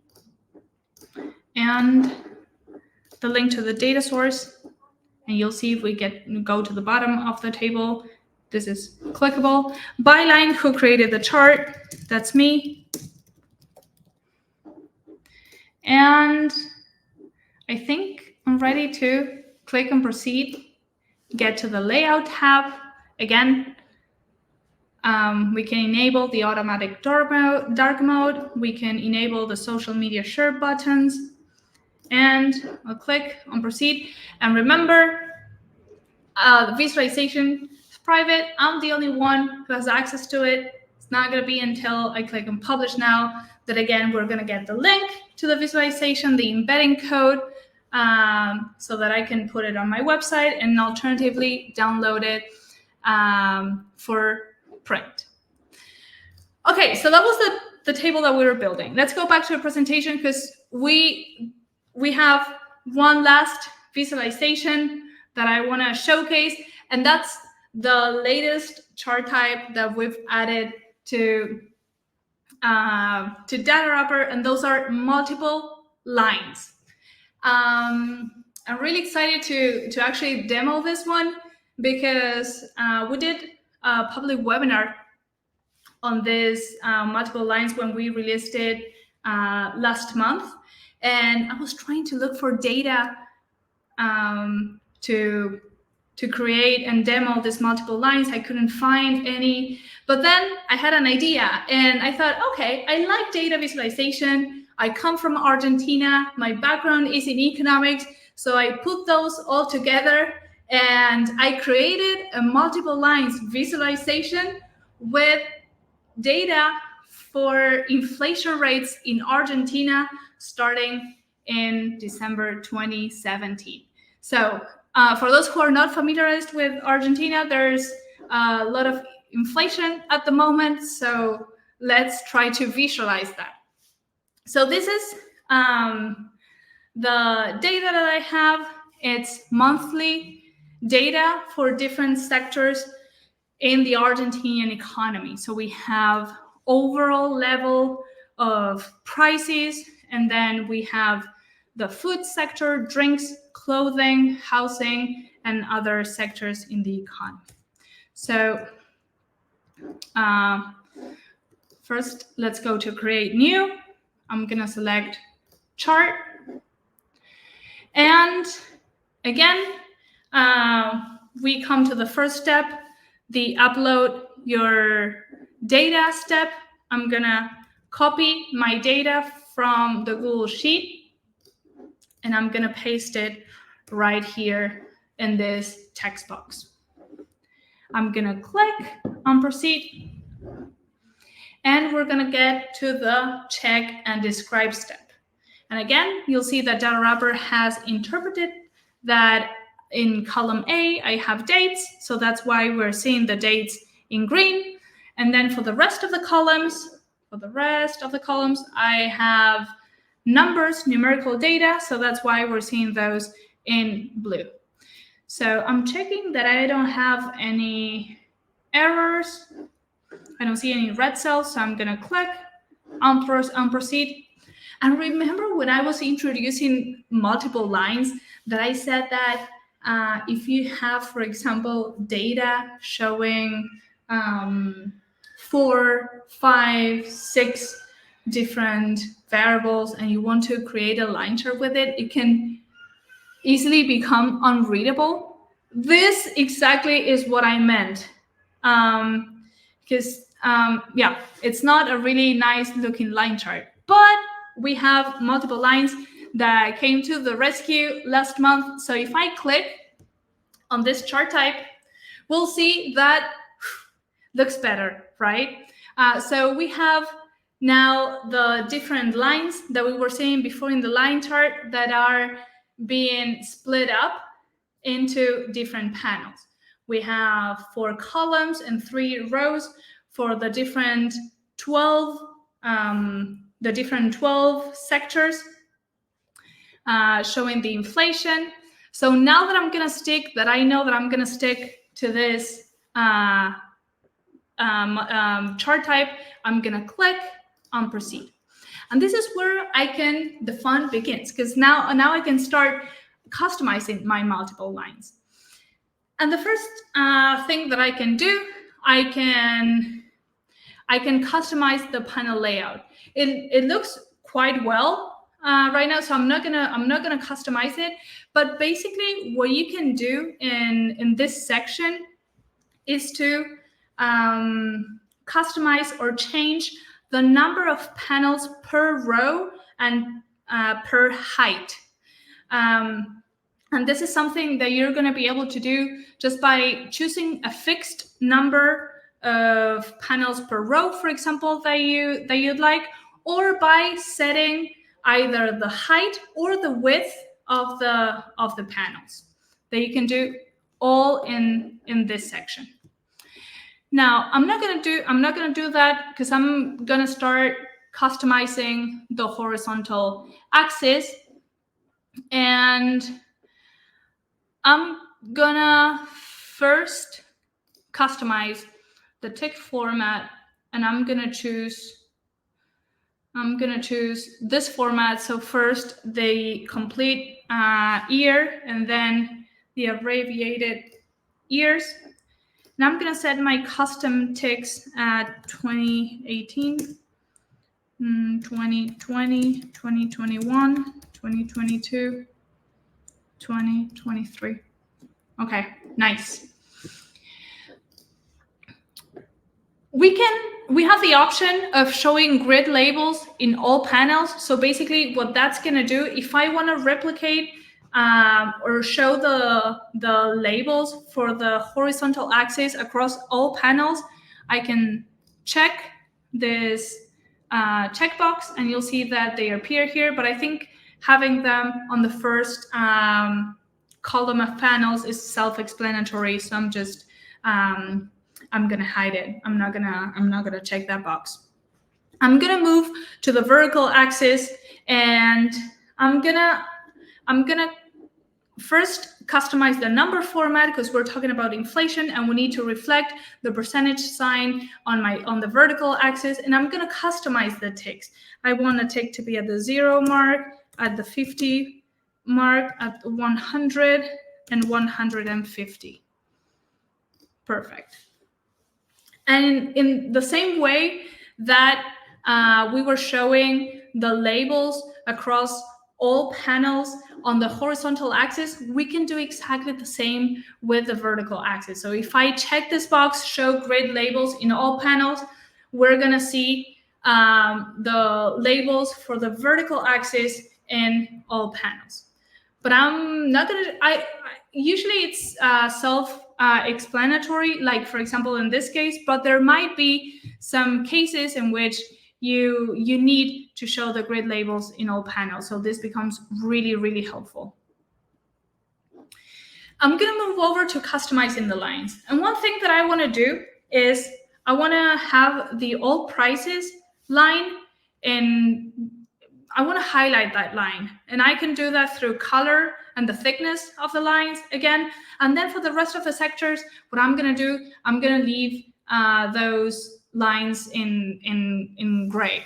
So I can choose to color all lines. Let's do gray. So now I have all lines in gray. But now if I move to the customize lines panel, if I click on all prices, I'm going to be able to edit the line for that specific panel. So I said that I wanted that line to be in red, and I want it to be thicker, and this is what I'm doing.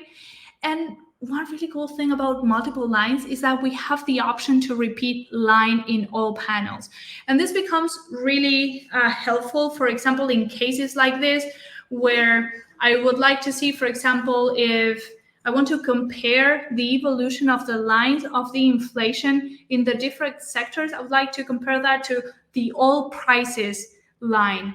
So if I click on repeat line in all panels, what we are going to see is that same all prices line repeated across all the rest of the panels. So I do that, and you'll see that we have that line in the rest of the panels. It's thinner and in gray, but I can customize it. So I'll make it match the color of the all prices line. We could show the color, the legend, but I think that because it's matching exactly the color of the all prices line, it's self-explanatory. Let's move on and customize the tooltips. So I was telling you that the data that I had of the inflation rate in Argentina was monthly data. And as of now, we have yearly data. So I want to reflect the monthly data on my tooltip. So I'll go to dates, same as horizontal axis. I'm going to change that because I wanted to reflect monthly data. So I'm going to choose this date format. I'll hover over and you'll see that now we have a nice formatted tooltip right there. I'm going to click on proceed because I'm ready to go to the annotate tab. And again, the annotate tab, we can add more information to the chart. So in this case, I'm gonna copy and paste the title that I have here. I also have a description that I prepared. In the description, you'll see that I'm using some HTML tags to add a little bit of more engagement to the description and make it match the same color of the all prices line. I have some notes right here to say about the data. The data source, that's the National Institute of Statistics in Argentina. And last thing that I'm going to do, that I'm going to copy and paste, is going to be the link to the data source. And again, it's hyperlinked right here at the bottom. Byline, that's me, who created the chart. I'm not going to leave it there because I'm going to annotate the chart. I'm going to add a text annotation. I'm going to highlight. I'm going to add some lines to the chart. I'm going to add a vertical line because I really want to indicate the point where all prices doubled, right? And that's where the all prices line, this red thick line, intersects, cuts the 100% line on the vertical axis. So I'm gonna click here the same way that you would do with a line chart. I'm gonna click here, and I'm gonna click on the panel that I want to put the line in, and you'll see that we have this little nice line that I can drag and drop. I don't want it to be horizontal. I need it to be vertical. So that's what I'm going to do. And we'll see that it's positioned right at the point where the all prices line is intersecting the 100% line. And I can further customize it. So let's do that. I'm going to choose the color of red, and that's styling. And I wanted to repeat it in all panels. So the same way that I'm repeating in all panels, the line for all prices, I want to do the same with this line. So I can click on this box, and you'll see that we have this same line in the rest of the panels. I need to tell readers what this line is. So I'm going to add a text annotation, and I'm going to add it right here, make it a little bit bigger. And I'm going to say that this is all prices doubled. And I'm going to make it red and bold. And I'm going to move it closer to the line. Let's say that I want this all prices doubled text annotation in a different panel. Let's say that I want to move it to the education panel.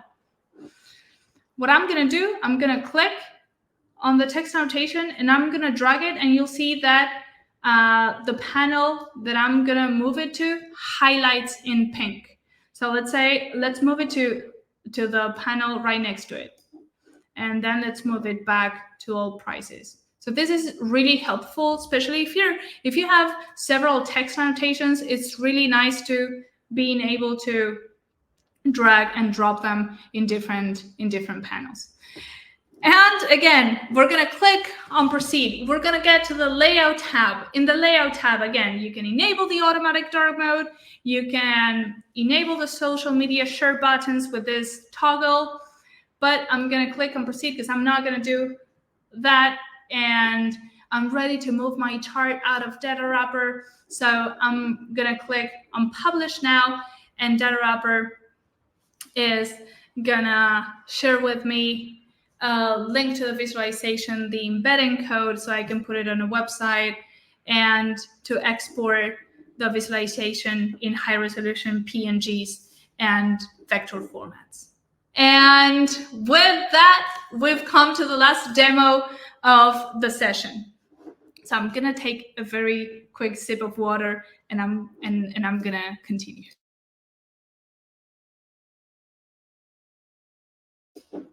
Okay, so we're moving to the end of this section, the overview for visualizations.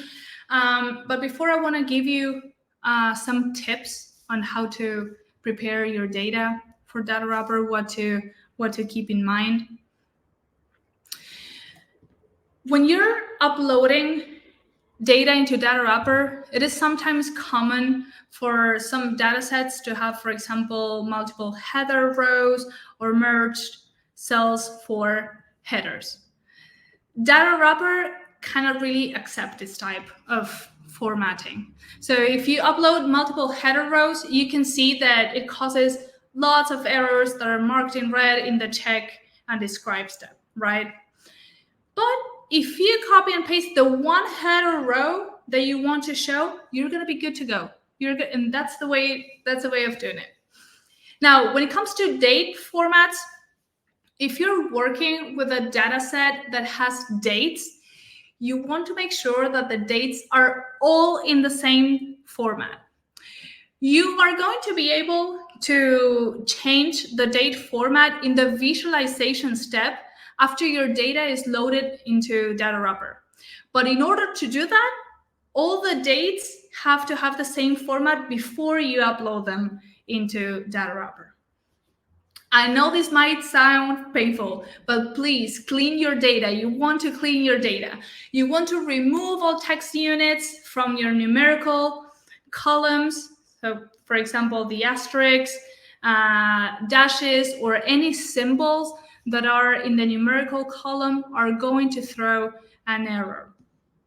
When it comes to number formats, you also want to avoid thousand separators. And I would say this is especially important if you're uploading a CSV file. With other file formats, you might be able to get away with it sometimes, but just to be on the safe side, I would recommend to always, always, always clean the thousand separators in your data. Last but not least, you want also to remove unnecessarily rows and columns. So basically, any subcategories in the data that follow the format, like the one that we're looking at right now, will cause some issues when uploading it into Datawrapper. You want also to put those rows and columns in a new column. So I know it sometimes takes a little bit of time and to find a workaround this data cleaning, but I promise you it's gonna be worth it. Okay, so now that we're done with the tips, we're gonna move to the outro. What plans does Datawrapper offer? We offer a free plan, a very strong free plan with which you're going to be able to create as many visualizations as you want and also export them in high resolution PNG formats. We also offer a custom and enterprise plans where you're going to get all the features from the free plan, plus you're going to be able to export the visualizations in these vector formats that I was telling you about, PDFs and SVGs. And on top of that, you're going to be able to get a design theme, a custom theme, so that the charts, tables, and maps that you create in Datawrapper, they match the style of your organization. Now, I'll talk to you a little bit more about other resources that we offer at Datawrapper. We have all these resources. I'm gonna go one by one. When you need help, we have our academy with tutorials and our support team who's always very, very happy to answer any of your questions. What's the Datawrapper Academy, you might be wondering? That's a website with lots of how-to articles on each chart, table, and map, and also about the different features for each map, table, and chart. Like in this case, for example, we teach you how to create text annotations like we did with the line chart and the map. Or tooltips, which we also did with the Corklet map. Now, like I showed you before during the demo, if you look out for the little question marks, I think the app, the Datawrapper app, does a really good job at explaining the features if you happen to get stuck, to explain what the different features do in little help text directly there, and that's also really helpful. Now, if the Academy doesn't help, you can always reach out to the Datawrapper team at support@datawrapper.de. Any of these 4 beautiful individuals, Elana, Margot, Shaylee, Mihi, I saw that they were answering some of your questions already on the chat. If you write us at support@datawrapper.de, they're gonna reply and help you whenever you get stuck. Now, when you're looking for inspiration, we have resources like the blog and the river. Our blog is full of articles covering a wide range of topics in data visualization, best practices, data wrangler, and more. And you're also gonna find endless examples of elaborate charts, maps, and tables that were created with Datawrapper. Now, every week, every Thursday, I would say, someone from the Datawrapper team writes an article including a Datawrapper chart, map, or table, and I think this is a great way of getting inspired by different ways of using Datawrapper and also discover new ways of pushing it to its limits. The blog also offers how-to articles, for example, which is very important, how to prepare your data before uploading it into Datawrapper, some do's and don'ts section with a collection of articles covering topics to help you make better choices when creating data visualizations. We also have the DataVis Dispatch.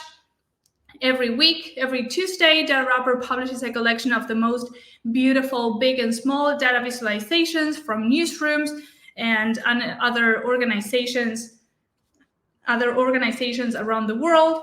It's curated by Rose and Vivian, part of the communications team, so a shout out to them. And there's one more special resource that Datawrapper offers. That's the Datawrapper River. I would say the Datawrapper River is a great site to go to if you're looking for inspiration or simply when you want to save some work. Because on the Datawrapper River, other people put their charts, maps, tables for anyone else to reuse. But do not worry, you're always going to work off of a copy of that visualization that you want to reuse. Now, if you're curious about the latest developments at Datawrapper, we have these 3 resources to keep you updated about everything that's going on at Datawrapper. We have 4 different newsletters. We have one for every blog post. We have another one, a weekly one for the weekly chart that goes out on Thursdays. We have one for really big features, and I would say this one comes out every few months. And we have the latest addition to the newsletters. That's for the Database Book Club. So as Lisa mentioned during the opening of Unwrapped, we're going to have a Database Book Club session this Friday with Alberto Cairo. We're going to be reading The Art of Insight. If you haven't read it, do not worry. Just come join us. We'll give you more information on our Twitter account, Database Book Club, and through the newsletter as well. Now, if you can also find information on the latest Datawrapper features in the blog. If you want to check for very, very small changes, then we have the Datawrapper changelog, and that's the best way to do that. For example, every time a map is added to the list of all the administrative boundaries that we have, or a very tiny change is mapped, it's going to appear here on the changelog on this list. Last but not least, if you want to automate your workflows, you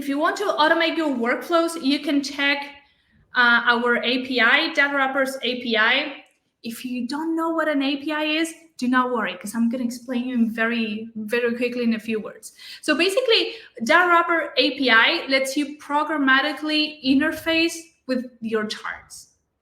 Basically, it lets you access your Datawrapper data without using the Datawrapper web app, basically without using the interface that I used to demo all the charts that I was building before, right? And you can access data like, when was a visualization created? And what data does it show? What colors does it use? Which chart type is it? And many other data.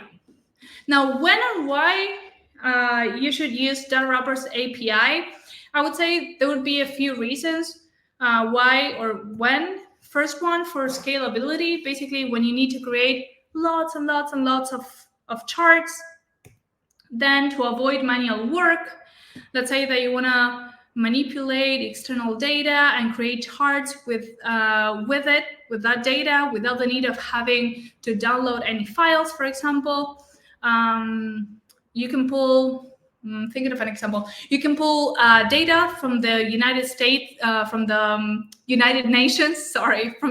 Nations API and connect to Datawrapper's API to create a visualization with that data. Another use case would be for automation. Basically, when you have recurrent tasks that involve creating new visualizations every X amount of time.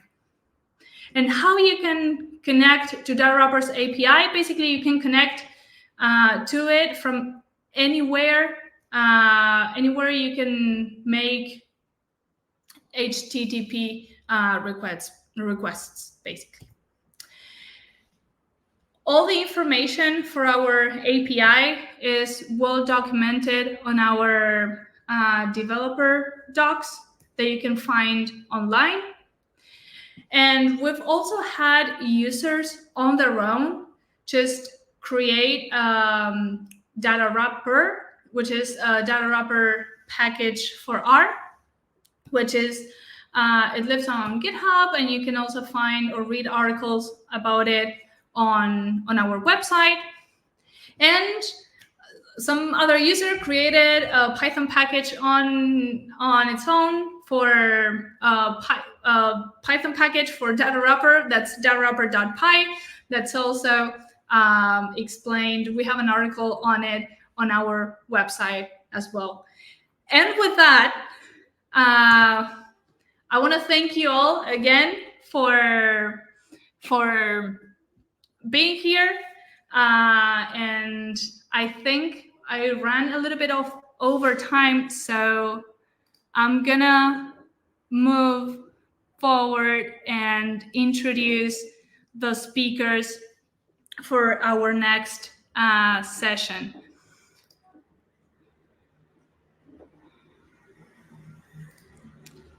Okay. So I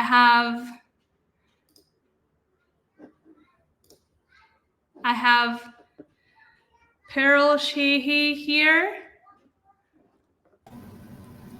I'm gonna introduce her briefly. Pearl is a lecturer at the University of Ghana Regional Institute for Population Studies and has created over 1,000 Datawrapper visualizations for census reports, teaching, and research. And today she's gonna show us how she uses tables to present many regional trends in one graphic. Pearl, the stage is yours.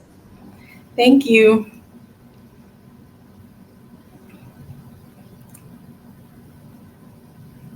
Okay, great. Thank you. Hello, everybody. My name is Pearl, and I'm here to share how I use Datawrapper tables to present regional trends in Ghana.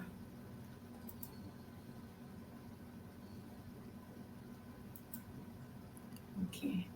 So I discovered the tables because the challenge we were having is we needed to present intercensal trends for our 16 regions. And the options we had were to present 16 different charts or to have one line graph with 16 trends, which was really overly messy.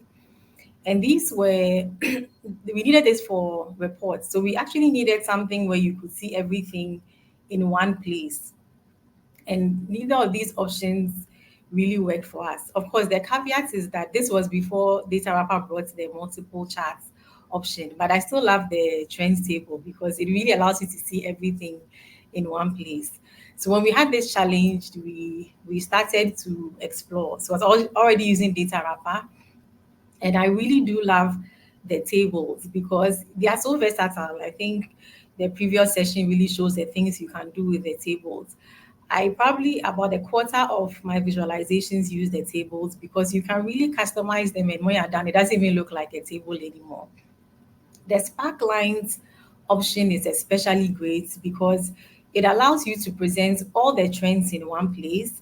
And then simultaneously, if you are somebody at the regional level making decisions with this data, you see where you are, you see where you rank relative to others. And in terms of the trend, you see whether you have improved or regressed relative to the other regions. So that was the solution.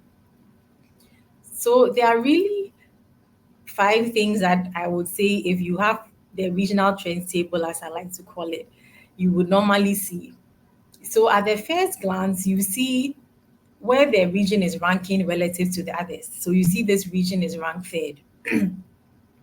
The second thing, I always like to add the national level, excuse me, because sometimes regions want to know not only how they are performing relative to other regions, but how are they doing relative to what's happening, nationwide. And so when you have the national, you can again see that, okay, this region, this is their rank, and this is where they are relative to the national. You also get to see where you started from. So you see the starting value, and then you also see the trend. So in the period, did the indicator trend up or down, or did it stay stagnant? And then one thing I also like to add is the change in the rank, because these were tables that we're putting in reports. So it already comes ranked by the ending value. But sometimes you may want to know where you were at the beginning. And so with the change in rank, you get to see if you relatively outperform other regions during the period or less. And this is because even though you see the starting values, it's difficult to ask people to look at the starting values and figure out how they were ordered. And so when you add the ranking, it also gives additional information. And then when you have the interactive version, the great thing is you can decide to rank by any of these if that is what interests you, and not the ending points as this chart has been ranked. To create the regional trends table, I usually set up all my tables in Excel before I export them into Datawrapper. And normally for the trends, I always have the each time points is in there. So not just the beginning and the end. Because sometimes over the period there may be fluctuations that you also would like them to see. So each different time period is a column on its own. And then in this case, you see the national added there. Datawrapper tables can automatically rank for you, but when I add the national, I don't use automatic ranking. I manually do it because I don't want the national to be ranked. So you see here, I have manually added a column on the ranking. And then you also see that I add the change in the values. Because again, it's just easier for your reader if you've already done the calculation. So they easily get to see, okay, what was the change over the period? And then how did the change in how did the regions rank change over the period? To create and customize the table, normally I'll just, as I said, I'll copy and paste everything into Excel. And sorry, from Excel into the Datawrapper. So I choose the table option and then I paste the data. And then I just check to make sure everything looks good before I move on to the visualization. And so then now it's time to refine it. So the first thing I do, in this case, I haven't added the national. So I choose to automatically rank it. To create the spark lines, I just select all the columns. So those columns should be, next to each other. So you just select the first one, you shift and then select the last column. So you see all those columns are highlighted. You scroll down and then you select the convert to spark to small chart option. You can have a column or a line. I prefer the line so I can have the starting and the ending values shown. I also always put in a fixed range so that all the rows would have the same range. And then I edit the title because it automatically would pick the first and the last column names. And sometimes that may not be informative. With the small tables, you see at the end, there's the option to convert it back into the regular column. So if you want to change something or remove one of the columns, you can easily change it back into the columns. But the good thing is it remembers whatever chart you had before. So once you convert back to the small charts, it just keeps whatever you had done before, which is quite nice. So once I have done that for the indicators, I do same for the rankings. Typically with the rank, I'll just present the beginning and the end and not the trend because I think it's just simpler to show where you started from, where you ended from, and not so much the fluctuations over the period. The charts are great. You can customize it if you feel like there are regions that need to be highlighted or to be put in bold or different colors. All those are options that are available in the table. And then, of course, I always like to name my chart properly because I have so many visualizations and searching for them. If the chart isn't named properly, is a problem. So if you create a lot of static charts like I do, then it's good to always name it with something you can search easily for. So that's basically the chart. And as I mentioned earlier, if you actually have the interactive version of the chart and not the static one like we've been putting in the reports, then you are able to sort it so you can decide to rank it by the starting value, or you can rank it by the change over the period or the starting rank. So it really gives you the option to play around and see how things have changed over the period. So that's how I create and customize the regional trends table. So in conclusion, I would just like to say that, the spark lines in tables is really a great way to show trends for variables that have many categories. So it doesn't even have to just be region. I've used it for a number of other variables. Like this is a different table that I've created. It's not at the regional level, but again, allows me to see trends over time. And the other thing is, personally, my preference is to focus on one indicator in the table. Yes, you could theoretically have 5 or 6 different small charts in one table, but for simplicity and really to make the messaging clear, I would advise that you keep it to one indicator. So in the one that we showed, we had the trend in the indicator, we had the change over the period, and we had the change in the rank. So it's really all around the same indicator, and it's quite simple. So that's my experience with the spark lines in Datawrapper tables, and I'll thank you for your attention. Happy to take any questions. so much, Pearl. Thank you so very much. That was a great presentation. I wanted to ask you, what other types of visualizations besides tables do you make? You say that tables probably comprise most of them. The rest, what other types of visualizations do you make? So related to the showing the disaggregated data, I also use the maps a lot. And one of the things we split our district. So actually reached out to Datawrapper, and somebody responded, so quickly with the shape file. So then now we could be using the 261 districts. So I actually do also a bit of showing not trends, but just indicators using the maps. And I also like the dot charts, because I think they're also another way that I've tried to look at changes over time, particularly because with my research, sometimes we use data that doesn't fall neatly into the same time period. So at least with the dot charts, some of them may be missing, but it's still a nice way to show the trends. And of course, bar charts and the regular charts. I think now I do all my, even like things I can do Excel, I do in Datawrapper now. Do you have a favorite one?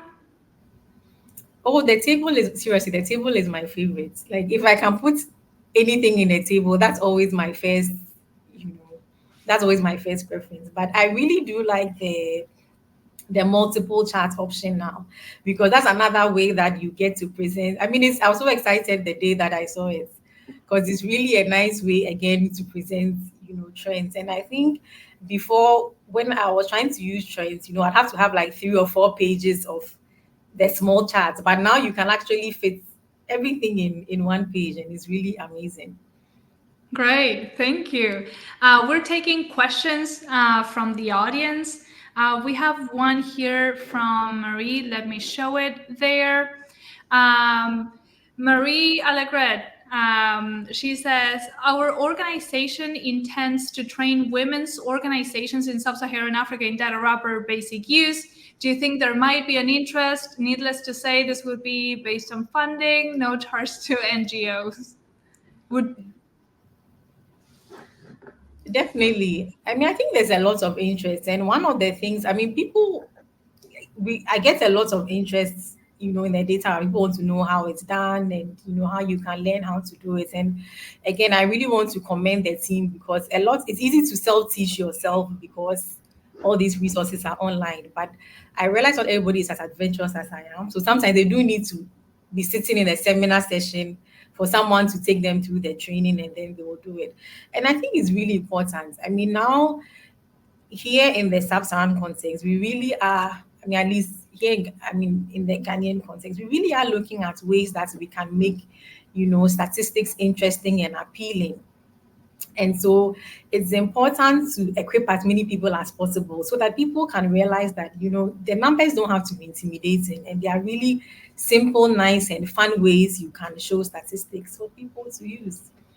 So I see there's a great interest. There should be great interest for that.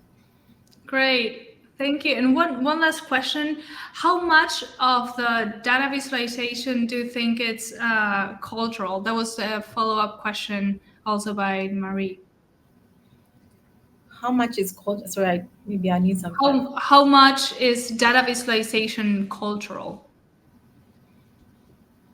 Is there a way that you can relate, or you can find a relationship between data visualization and cultures? How, in your experience, is that?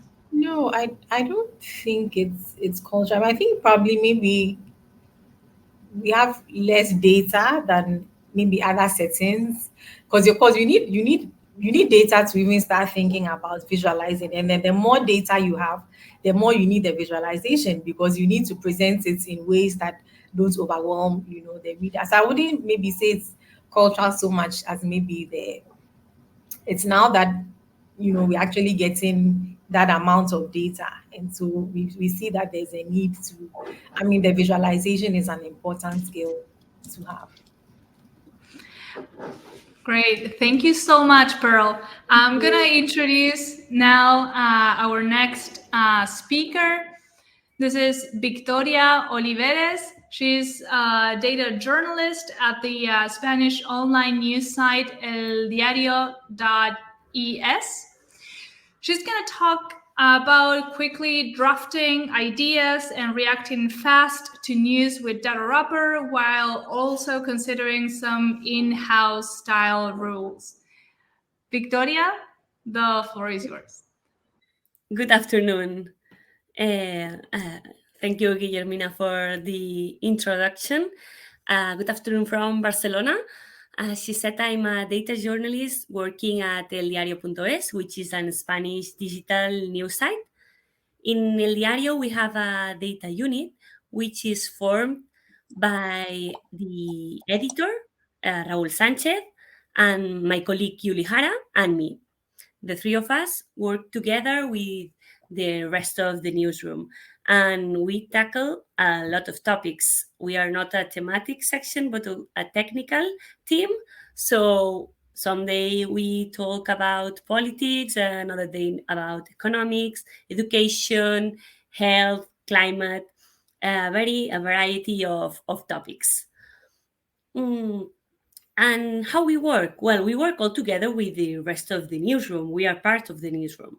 So sometimes it's the data team who has the idea or the hypothesis for a topic, or sometimes is a journalist in the newsroom, the one who comes to us with an idea or with a specific data table that they want to visualize. I think it's important that we state this before of how we work in elDiario, how is our team, so you understand how we use Datawrapper, which are the benefits of using Datawrapper for us. As you may know, in a newsroom, there's a lot of things happening at the same time. So time is a very valuable resource. We use Datawrapper a lot because for us it's fast and simple. We must solve all these requests from the newsroom, but also we want to have time for our own projects of analysis and visualization. So as we know the functionalities of the tool, and also we've taken some decisions about design before. So when we do this, when we make these charts, we already know how to make them, and we can save a lot of time. In this short talk, I will show you some of these situations when we use Datawrapper in our team, and also some of the considerations we've taken into account before. So all our charts have a familiar look, and this also allows us to save time. It's true that we don't use Datawrapper for all our charts, because sometimes we also like to code them to have more control over some customized elements. But even in those occasions, as you will see later, Datawrapper comes very handy in the workflow. First of all, we use Datawrapper for quick charts. They are simple, effective, and fast. So there's a request from the newsroom. They have a data table, and the only decision we have to take is which chart type to use. Maybe a line chart, maybe a bar chart, maybe a dot plot. Well, when we've taken this decision, the rest is very fast because we have examples of what to do, and we have design decisions taken. So with no code, just using the process you've seen before in the other talk, just using Datawrapper, we can solve them very fast.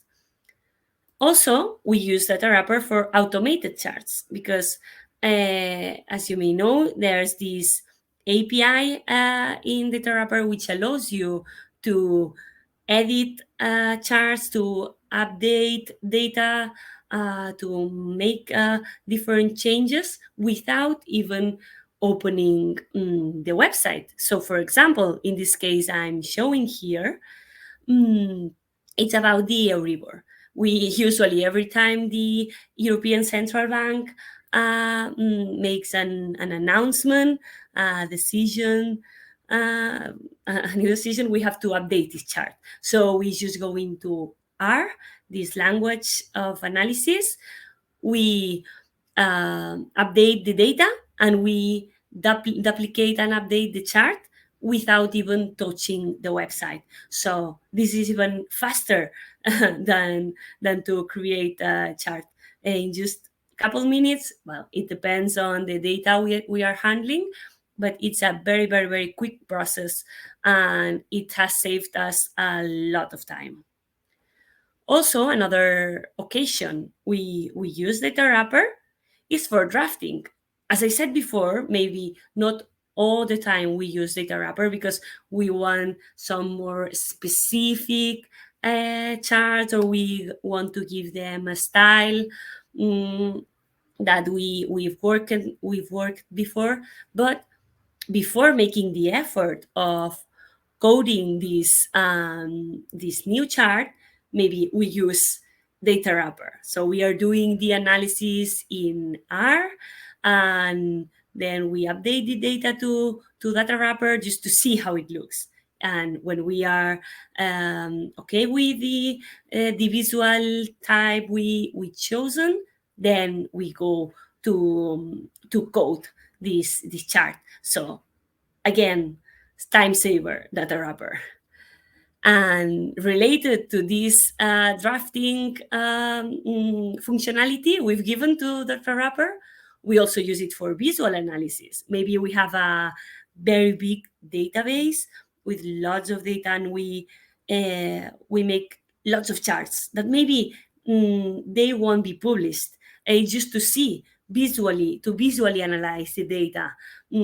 We find it very handy to put them in Datawrapper, our first results, our first ideas, so we can see them very quickly. We also can share them with other colleagues in the newsroom, so they can see visually what are we trying to, which point we are making, and maybe all this data, maybe we don't use it. For example, this, I forgot to say it before, this is an analysis we did about education in Spain. We did lots and lots and lots of charts analyzing how the the education level of parents affected the education level of their children. And we did all these charts you are seeing here to choose which was the best piece of data that was transmitting this idea. And after it was when we finally choose that this was the indicator that we were going to use, and we coded the final chart. But during all the process of visual analysis and then drafting of the final idea, we use Datawrapper for this project. And at the end, also, sometimes Datawrapper makes it for all the article. It was an article about the crowds. I wanted to show it to you, but now I don't have it open. Sorry, I think I cannot share it now.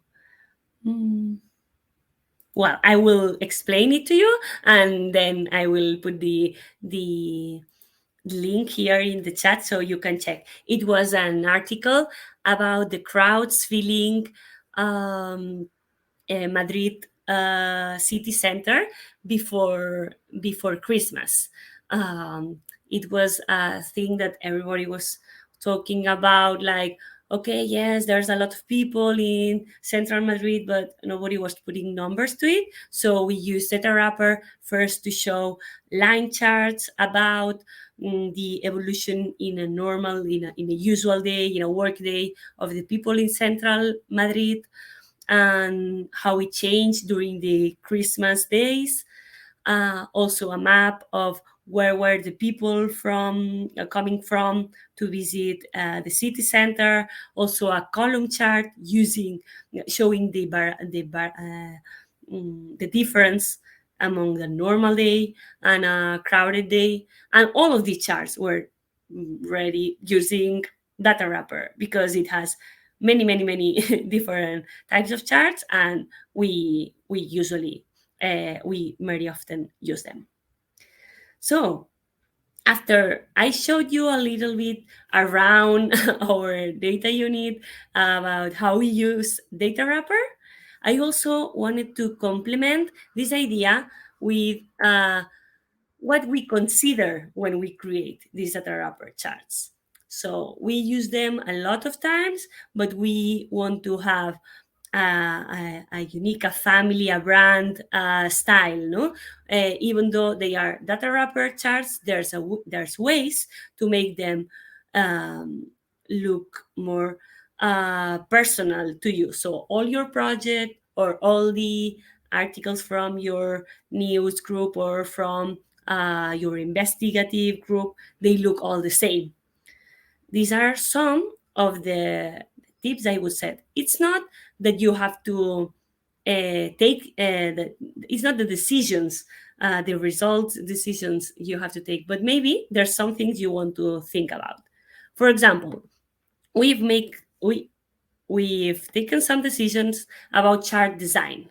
For example, when we use a line chart, we use steps in the evolution when there's many data points, or we use the straight lines with dots when there's not so many. This was a design decision we've taken before. So now every time we are making a new chart that it's a line chart, we know that if it's a chart with lots of numbers, with lots of data points, we will use the steps. And on the other side, if it has a few, we will use the straight lines. Also, we've taken decisions about colors. We have a color palette of our own categorical colors, what to use when it's a positive, negative relation. We have colors for political parties. We have colors for gender. And we also have some other palettes, color palettes that we use only in special projects. So even though all of them are like elDiario's colors, it may be here in Spain, if someone sees the chart standing alone without the article, maybe it can feel, right, it can remember then that it's an elDiario chart because it's using these same colors all the time. And this couple of decisions, again, they save a lot of time. We've taken time to prepare them, to think about the chart style, to think about the color palette. And then now, with these decisions, we can work faster. Also, sometimes we try to repeat the same chart during all the article. I don't mean that we repeat the same data, but the same indicator. For example, in this article, we were showing a percentage of population that they had problems to pay their rent, but we want to show also the total percentage of people in each group, in each region, in each rent group, in each income group that were renting. So we use this style of chart, and we were repeating it through all the article. Which the percentage of people who had problems paying the rent, but also the rest of the people who were renting. And this idea made it easier for the audience to understand, because they only have to understand the chart one time, and then every time during the article they find the same type, for the same chart type, the same format, so it's easier for them to read the results. And the last design decisions we've made is that we use a lot of annotations, sometimes on the charts, as you can see in these ones. So we write a lot of things so the audience can read the charts easier. And also we put the legend on the subtitles. So with text, we can help the audience to read them. And as I said before, these are decisions that if you take them beforehand, every time you have to make a new chart for your team, it will be very fast to tackle, because Datawrapper is simple. It has lots and lots of functionalities. Have time to experiment with them, but after that, just stick to them, and you will save a lot of time. Thank you very much.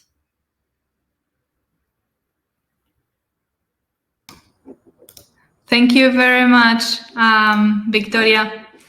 Thanks for sharing that with us. We have some questions here from the audience. We have one from Leon. I work in a very small newsroom. Often, many colleagues don't think about a chart or map for visualize their story. In your opinion, how can increase acceptance for data visualization? Yeah, I know this can be a handicap in the first time, but after, when they know they can use you, you will have a lot of work. Usually now for us is the other hand. So people have a lots of ideas with data, so we have a lot of work. But maybe in the beginning, it can be yourself. So you see a story that they are working. If you know that they are working on it, or after they publish, you can go to them and give to them the idea about which data to use, which sources there are of data, and how it would appear in a chart. And I'm sure after a little bit of training of sources and after seeing some examples of charts and maps, they will come to you very fast. Thank you. One last question that we have here from Ria. What other tools or packages do you use to code? Which one would you recommend? Well, as I explained a little bit, we mainly stick to these two. We use Datawrapper a lot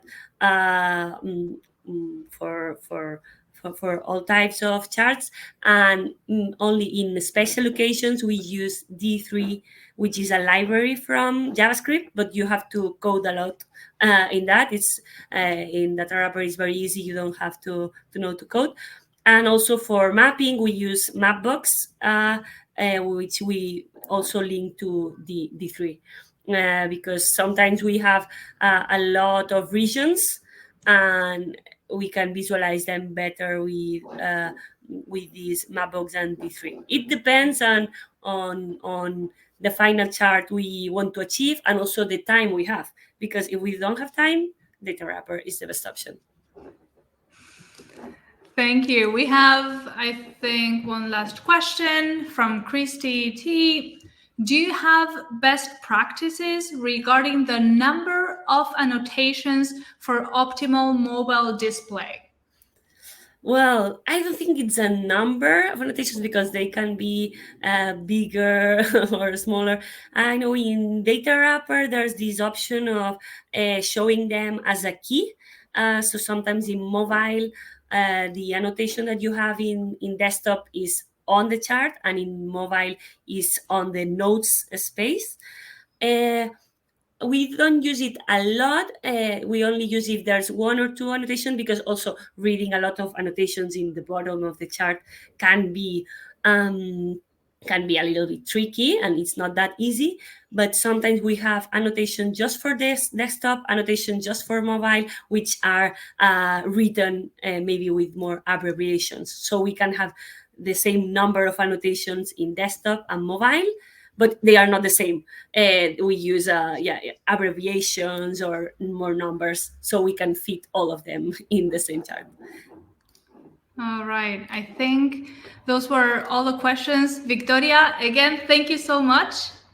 Thank you so very much for having joined us and for also telling us and give us all these tips that you do at elDiario.es. And congratulations on your work. Thanks. Thank you very much for having me here. And I will be in the rest of the conference because it will be very, very interesting. Then we'll see you there. Thank you.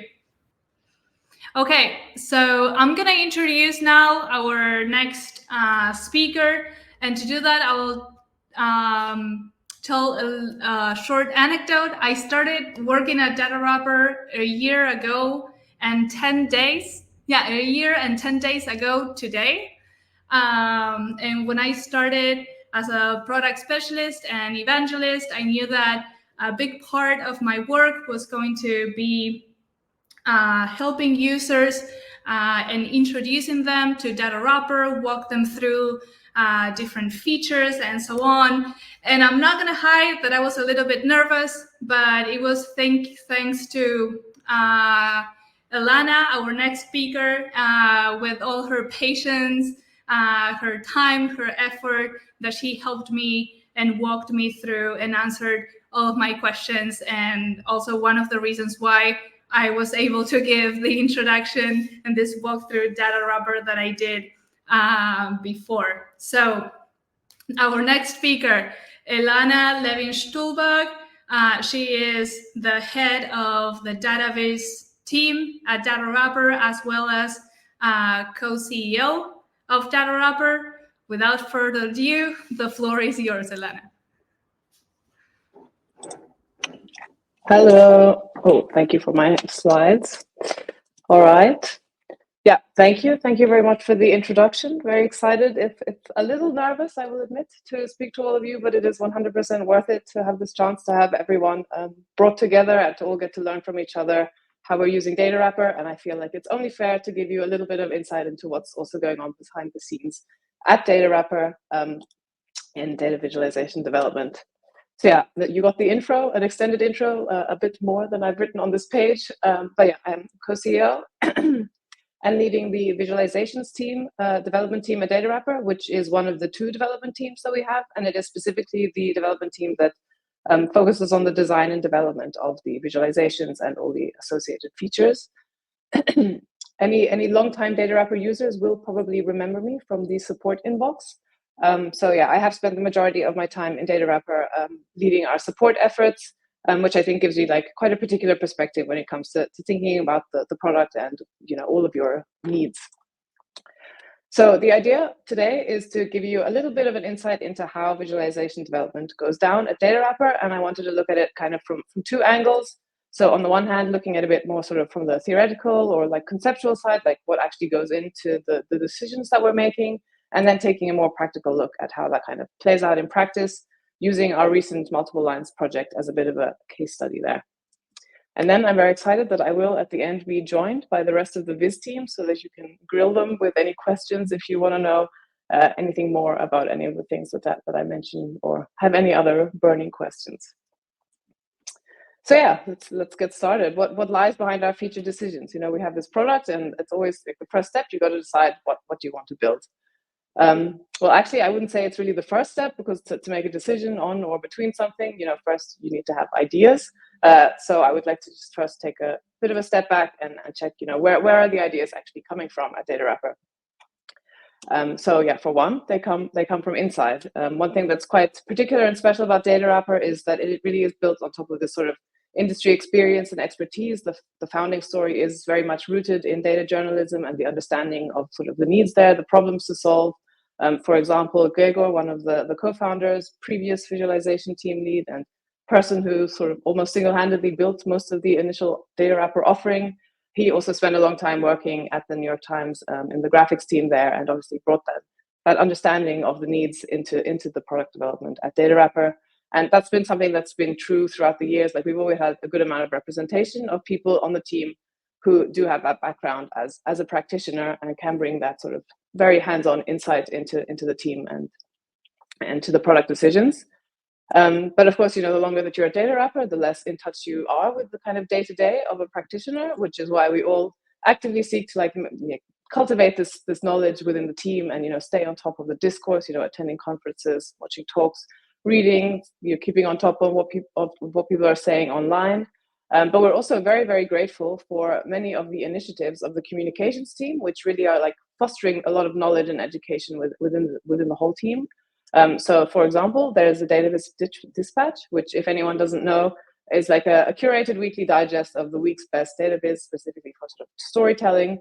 And this is just a fantastic resource for getting inspiration, for sort of staying in touch with what's being produced. And yeah, it's really a really good idea generator. And there are many other things that the communications team are doing to kind of help foster this knowledge in the team. So the educational pieces by Lisa, which are always written off the back of loads of research that also sort of goes into the knowledge we have in the team. The book club, where we read a book, a database book, and discuss it together with the community, together with the author. All of this kind of helps grow all this knowledge within the team and generate ideas and inspiration. And there's one more initiative of the comms team that also helps us with sort of ideas and inspiration on the product, but less sort of from pulling it from outside and more taking a very hard look at our own product, which is Weekly Charts, which is a blog post that goes out every week that will be written by somebody from the team, anybody from the Datawrapper team, and it will always include a chart created with Datawrapper. And it doesn't matter, what your job is at Datawrapper. If you're a systems administrator or office manager or database developer, everybody writes weekly charts, creates a weekly chart. And that, really turns things on its head, because you suddenly use your product as our users are using it, and then suddenly you really get much more in touch with the pain points there. And I will admit there have been a few features that were sort of long wished for that suddenly got expedited because somebody needed it for their weekly chart. And generally we just sort of try to feed all that knowledge back in, share ideas and sources of inspiration with each other online on Slack. Document it and just keep the conversation always going. But the ideas definitely don't only come from inside from us. We also get so much really valuable, really interesting feedback and insight from all of you and from all of our users. So one of the main channel for that, which I'm very well acquainted with, is support, where we have people asking, can you build this, or is this and this possible? Or we just kind of notice pain points and then recognize, okay, there's clearly a feature gap here. And that's something that we always keep our eye out and always document and keep track, what are people asking for, what's missing. We also did a survey a while back of our users. Probably some of you took part in that, where we asked you all which visualization types you'd like to see in Datawrapper, and also asked for just sort of general open call to feedback. And that is also a real treasure trove of input, inspiration, and really, really useful feedback in there. So basically we're getting these ideas, sort of our own ideas from outside, and we're sort of cataloging them all, keeping track of them all. And at this point, well, it's a very specific number, but I don't know if it's actually exact, but we have around 812 individual unique feature ideas right now documented, and also keep track of how many times each one has been requested for ones that are requested more than once, which is of course a lot, which brings you to the problem of how do you even make decisions there? How do you prioritize? Even once you've decided, how do you then decide how it's going to be implemented specifically? And for that, we always orient ourselves on our North Star, which is Datawrapper's mission of helping the world create better charts and improving the world's data visualization. So we want to help everyone create better charts, maps, and tables to tell their stories. And we do that by offering a charting tool. And what we kind of set as our internal aim there is that we want to make basically the bottom 80 to 90% of data visualization possible for everybody with our tool. What I mean by that is basically we feel like the things that are simple, look simple line charts, bar charts, we want these to be possible with Datawrapper. We want sort of the bulk of your day-to-day data viz work to be possible with Datawrapper. And that will serve kind of two goals. On the one hand, it will kind of it opens up a world of opportunities for people who are kind of new to the field of database, or for people who that isn't sort of their main focus, but it can complement their work. And on the other hand, it also frees up a lot of time for database professionals to be able to focus on more fancy custom projects. So when we think about features, we're always thinking is it helping us on our goal to meet this 80 to 90%? But of course, it's not just about creating, any old visualizations. We really want these to be better than the visualizations that came before them. And that leads us to sort of another really core tenet of our product philosophy, which is that the tool is supposed to support good database design and best practices out of the box. And I'm sure many of you probably know this, but still helps to mention it. We really don't want, or it's really important for us that the charts created with Datawrapper are good, or that it's as easy as possible to create good charts and hard to mess up. So we want the charts, to be not misleading, to be truthful, to be beautiful, to be easy to read and understand. And all that is also something very, very core whenever we think about features that we're adding or how we're adding them. There's also the storytelling aspect. You can use Dataviz for many different purposes.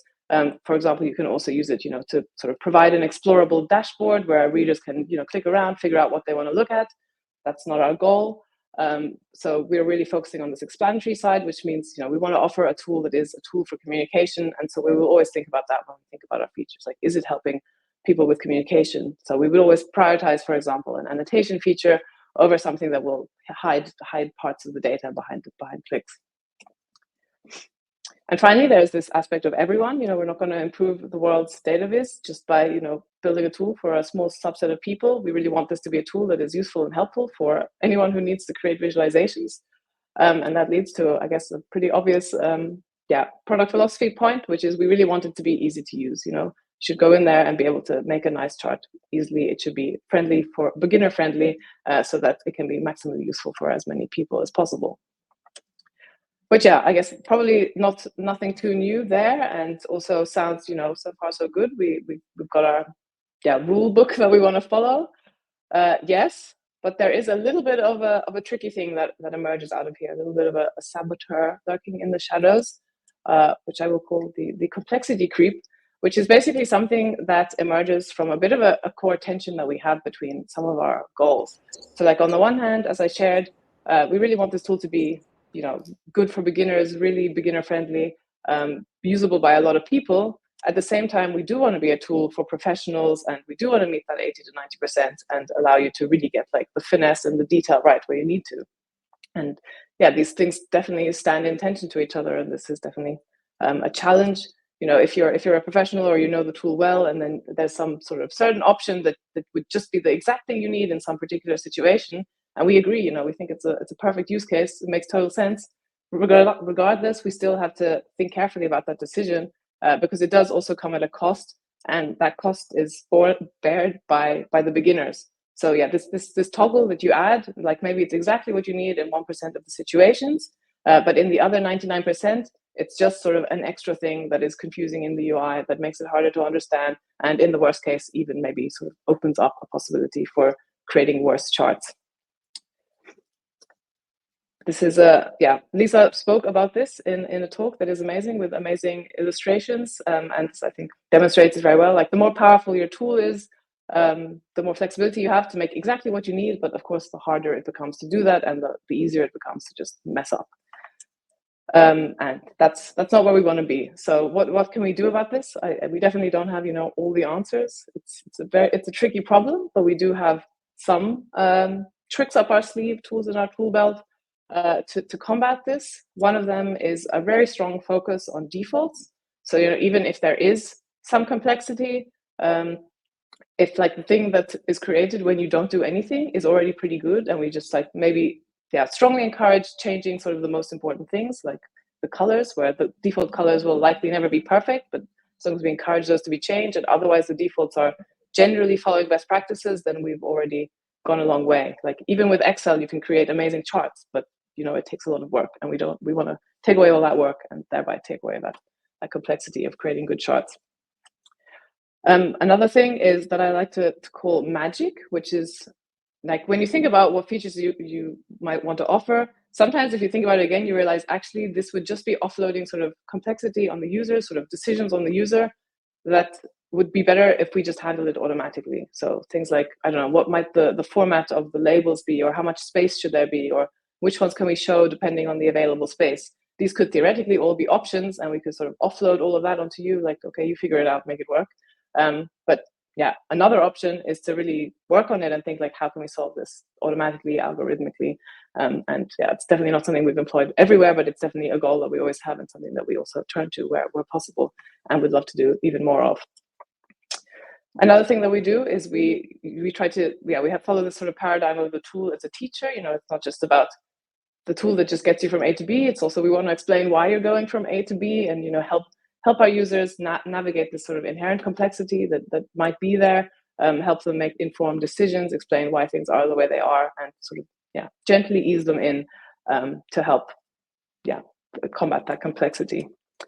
And finally, a big part of it is also the design of the interface. You know, if we find a way to make sort of the most important things very visible and then keep the sort of more pro features a little bit in the background, then it is possible to kind of, or we try to strike that balance that makes the tool still then approachable for beginners while offering the flexibility that you need in special cases.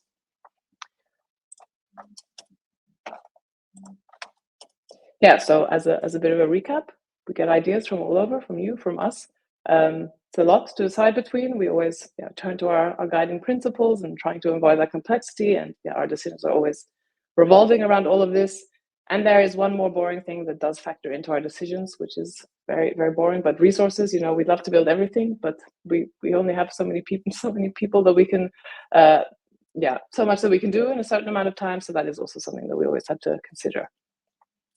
And yeah, on that very pragmatic note, I will take now a look with you at how this plays out in practice, in particular for one project that we recently did. So yeah, rewinding. Step one was deciding what we want to build. In this case, the decision was that we want to build multiple lines, which was a bit of a no-brainer decision. It had been quite a while since we'd added a new chart type.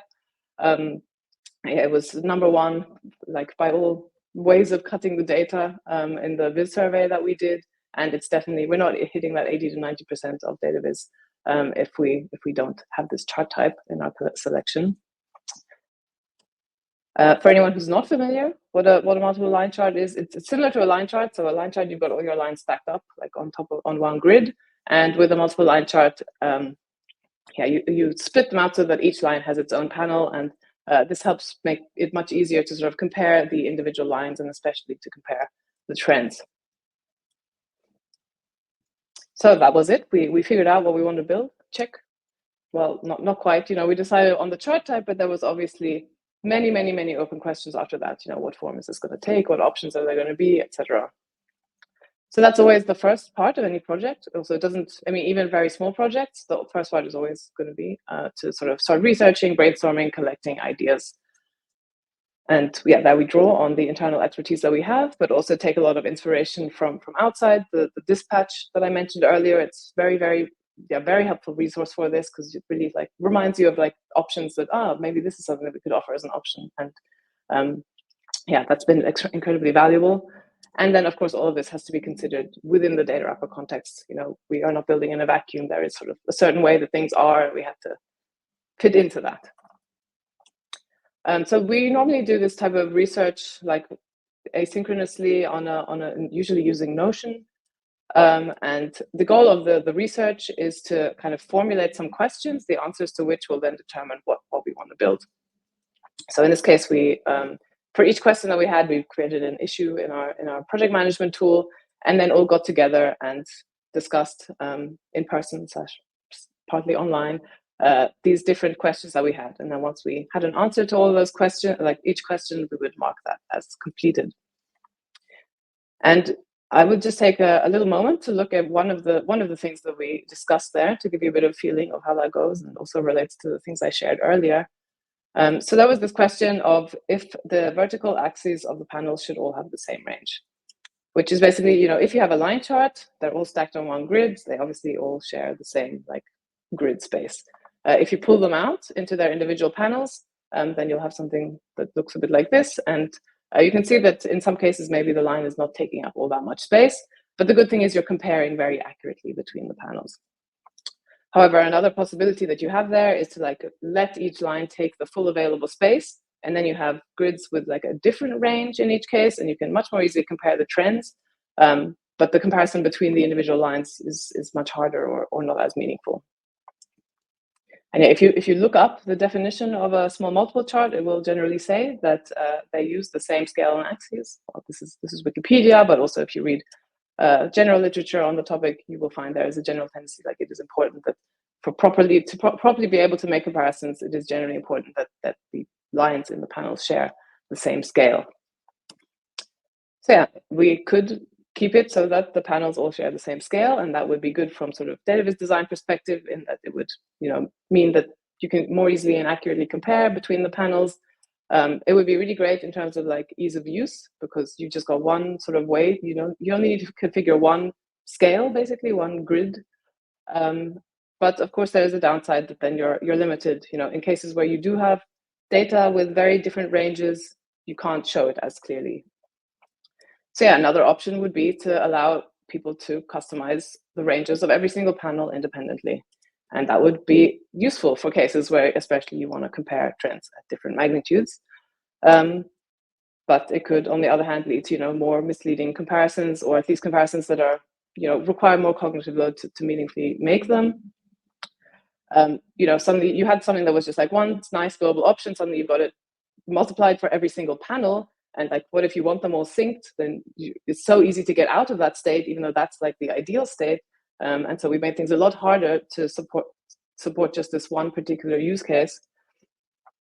And once you can configure different ranges for different panels, that does also then, encourage you to start comparing like completely different things in different panels, which there's nothing inherently wrong with that. But it kind of diverges away from the original purpose of the multiple line chart. And also, like, as soon as you want to do that, then there's so many more things that you want to be able to customize per panel. You're not going to be happy just to customize the range. You want to also customize the formats and all sorts of other things. And then you just kind of, it becomes difficult to discern what is a line setting, what is a panel setting. And you just have this explosion of complexity, all because you wanted to sort of support one use case. And again, none of this is to say that there aren't valid use cases for it. But we had to consider that it would be very difficult to come up with an easy to use solution that sort of supports these different cases in a logical way. So what we decided in the end was we will have the ranges synced. So there's just one configuration for the ranges. We would still allow the independent ranges, but in a sort of automatic way where you can't like configure the individual ranges, just it automatically applies based on the data. So yeah, we would support it, but not sort of specifically built for it. And that helps us reduce the complexity in the tool while still supporting a lot of the use cases that there are. So yeah, that's one example of one of the things that we discussed and how those kind of conversations can go down. And yeah, the goal of answering those questions that we define based on the research is to then determine what is the initial thing that we want to build, the MVP, the minimum viable product. Like what is good enough to deliver to you guys and not be embarrassed. And yeah, there we also have to factor in the resources stuff and how long it's going to take. And we do have to make some compromises. And in this case, actually, we did decide, annotations did not make it into our original plan for what we wanted to offer, as well as some other options that we believe are good options. It was just a matter of resources that we made that decision. But that was, that's how we determined what we wanted to build, at least initially. And so then we got to building. And to just take a brief segue to share for anyone who's interested a little bit about the tools and the processes that we use there. So in terms of, for any developers listening, we have built them and built multiple lines and look to build future visualizations using Svelte for the markup and also with TypeScript, which helps us make less bugs, basically. For collaborating on code, we use GitHub, and we also do pull requests. So every code change done by a developer will always be reviewed by another developer. And for the project management, we use Linear. And the way that we set up projects is that each project will have a project lead, and that can be anybody from the visualizations team. And so that the project lead will also be an active developer on the team. And it is the project lead's responsibility to basically break the project down also into milestones and then tasks, subtasks, sort of more manageable, bite-sized pieces of work, and to keep things moving along. And yeah, for the multiple lines project, the team lead was Ivan, who did an amazing job. So big shout out to Ivan. While building, it's also not as straightforward as just kind of make the chart. There's a lot of things that we have to juggle and keep in mind. So for example, we want the charts to look good in the branding, the custom designs that we apply for our customers of the custom plan. So that means it needs to look good out of the box, A, and B, we also need to include sort of customization options that we expect would be needed. The charts, we want them to be accessible, so we do these automatically generated alt texts.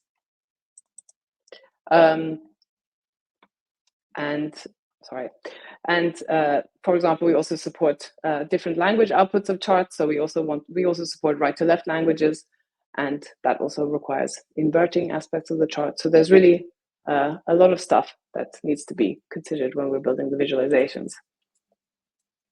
And all of that has to be while we don't break something. So, we've got a lot of things in the air, even a lot of parts of our software are interconnected. I didn't mention it before, but we also sort of build components, so shared components. Like if we build the grid, we want to be able to use it in many different chart types, or the legend, which means that if we change it in one place, maybe it will accidentally break in another place. So there's a lot in the air, and we really don't want you to have bugs. So we have to do something to make sure that you hopefully don't have bugs. And what we do there is a thing from software development that is, we call tests, basically software testing. And for visualization code, we do two different types of testing. So one is we call snapshot tests, which is basically we have like a repository of charts where we have a bunch of screenshots basically of them. And then every time that we make a change and every night we automatically create new screenshots and then compare them to the ones that we have like on file as are like the one that is on record as the correct way. And if there's a change, like in this example here, where you can see on the right that things are highlighted in red, then we're like, oops, something changed and we didn't expect it. And that indicates that it's probably a bug. This was a case of trying to unify interpolation logic across line charts and multiple lines, and accidentally we broke the interpolation. But thankfully, because of this test, that was something that we caught before that ever saw the light of day.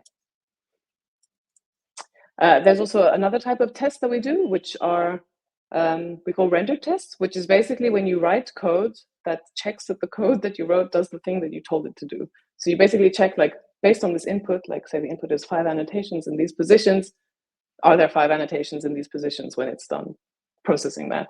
And we have like a whole suite of these to check, like, is the legend there with the items that we expect in it and all of these, which is very useful because it means that whenever we make changes, we can feel relatively secure that we're not accidentally breaking something somewhere else.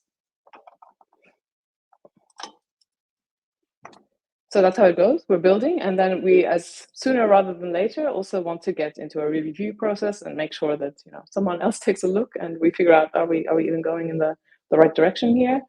So what we did relatively early on with this project was that we actually, in the team, wrote a draft announcement blog post just to kind of get like this different outside perspective on what we've been building, and then shared that with the communications team to test and let us know what they think. And there was a whole bunch of feedback that we got from them, and then we basically got back together and talked it all through. Like, there was a lot of positive feedback, but then there were also a whole bunch of questions that were thrown up and things that they found hard to understand, and we just had to sort of talk it through and figure out how we want to proceed. So I just want to share a few short case studies from that round of feedback. One relating to this independent range feature that I spoke about before. So we had this problem. It was noticed that when you have the independent ranges option enabled, sometimes some panels would not have a second grid line, so you'd have zero context on like the actual magnitude of that. And that's obviously a big problem. And another problem is we didn't offer, and we didn't want to offer, customization for these panels. So this was the output, like the automatic output, and it was suboptimal. So we kind of had to revisit this question, like how do we want to fix this? And always when we encounter something that we're not really sure what the solution is or how we want to solve it, we kind of go back to this brainstorm phase and this research phase. And we don't know even if we're going to be able to solve it always, or how long it would take, but we always just start with that research.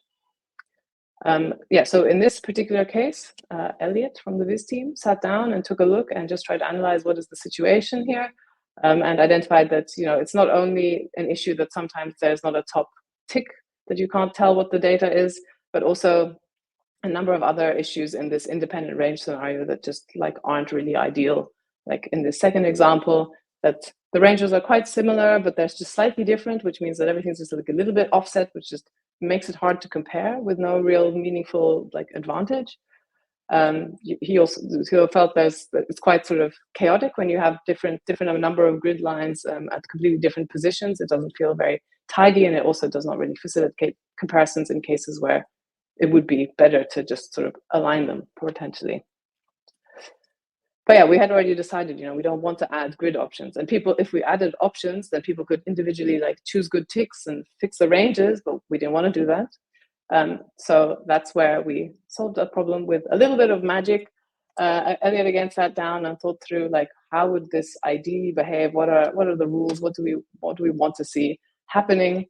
And yeah, came up with the rules for an algorithm and then wrote that algorithm. And now we have this really awesome range rounding feature, which basically aligns the number of ticks and gets them all in the same position. But it's an optional feature because it can maybe be a bit misleading and give you the sense that you're sort of comparing the same thing.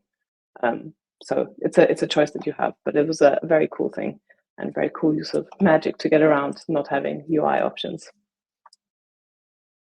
Another little case study is annotations. I mentioned that we decided against them for the original like MVP, the original thing that we wanted to go live with. That was tentatively re-raised in that round of feedback, rightfully so. As I mentioned, the storytelling aspect is so important in Datawrapper, but we had been a bit, careful to include it in the original project because we felt it would take quite a while and we wanted to deliver something kind of sooner rather than later. So in the sort of timeline of the project, this was the first review, and then that was which we did actually at a point where we were like, oh, we have most of the functionality there. It turned out to be like 1/3 of the way through, and definitely a not insignificant part of that can be attributed to the time spent on the annotation feature, but I think that was still absolutely very, very much worth it and very cool to have it in. There were some challenges to solve there that were tackled by Ivan, which is really cool. So for example, dragging annotations between panels, the situation of having panels with different ranges, the situation of potentially needing to repeat an annotation. Also not allowing an annotation to be positioned somewhere outside, somewhere that's not in a panel. All of these was sort of extra complexity that our annotation component basically didn't support already and had to be rethought. And but in the end, it meant that people could create charts like these and really use the tool for storytelling. So absolutely essential, I would say. And that's kind of how it goes. We sort of also then go a bit through the cycle. We build, we get feedback, we build, we get feedback. At the very end, we opened the project up for wider team testing. And even at the very, very end, there was actually we decided to make a reasonably significant change. The feedback was basically that we did not offer an outside labels option. So in Datawrapper, usually you have the option to put your labels sort of outside of the chart or inside of the chart. These are inside labels, and they're also inside labels where there's no padding, so you can see it sort of overlaps with the chart elements. By comparison with line charts, you have this outside label option. The good thing about the inside label options, the way that we'd implemented them, was we completely didn't make space for them, which means we didn't need to worry about how they would interfere with the available space, with the size of the panels, with the scales. So it was pretty convenient, but probably not quite up to scratch. But we weren't sure if it might be quite complicated to solve it, especially with the feature to only show them in the first panel. But we set out to do it anyway. In the initial iteration, there was still like the amount of space between each panel that would be there if the labels were there, which we also felt was not quite good enough. And then with a bit more work, we eventually got that done and got the inside labels as well with padding. So with the exact amount of padding based on the label width, and I think that looks really nice. And even though this was a bit of a stressful last minute addition, based on the feedback, it was a really, really nice outcome and worth it, I think. So yeah, that was it. A few cycles of build and review, and then we launched the feature and got a lot of really amazing feedback and also feature requests. And then the question is, where do we go from there? Well, yeah, these ideas all have to go now into our big box of ideas, between which we are prioritizing based on the things that I shared before. Of course, I would say the multiple lines ideas that we left out of the initial project have a higher priority, but in general, back in the box, and we're back to step one, figuring out what the next project is. To conclude, I would just like to give a few shout outs, firstly to Gregor for everything that has been done until now, and for getting to continue from where you left off is a really amazing honor. So thank you. To the visualization team for being awesome. Ivan and Elliot for the multiple lines project, and Luc, who did not get a mention so far, but thank you so much for all the less glamorous, more behind the scenes, but absolutely necessary work that you did in the meantime, since you joined while that project was sort of in the middle. And also to Lisa for all her amazing talks and presentations that distill some of the concepts that I talked about in the beginning really nicely and helped make these things clear for me. And of course, to all of you, to all of our users, for being here at this conference, for sharing your ideas, and yes, please keep them coming. I know there's a lot of them, but we care about them, and we would like to do something with them. So don't stop. And finally, if any of this sounds interesting for you, I will just mention that we are currently looking for somebody to join the visualizations team, and also for someone to join the support team who has a bit of tech know-how as well. So in case that sounds interesting for anyone, those positions are open. Yeah, and that wraps it up from my side. I think we will now be joined by the rest of the Viz team to answer questions.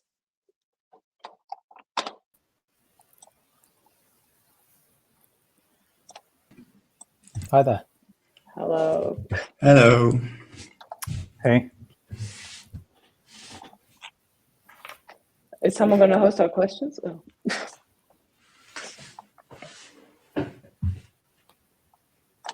Who wants to answer that?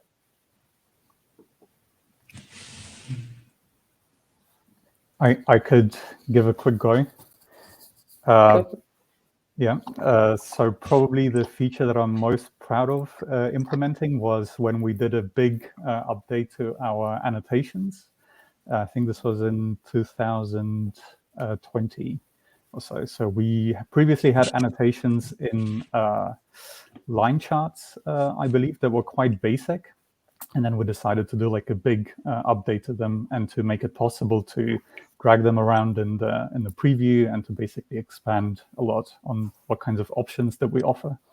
And so I worked on that project, and I think it was a big success. And we also expanded it to other chart types, for example, also added it to the maps, which was not possible previously.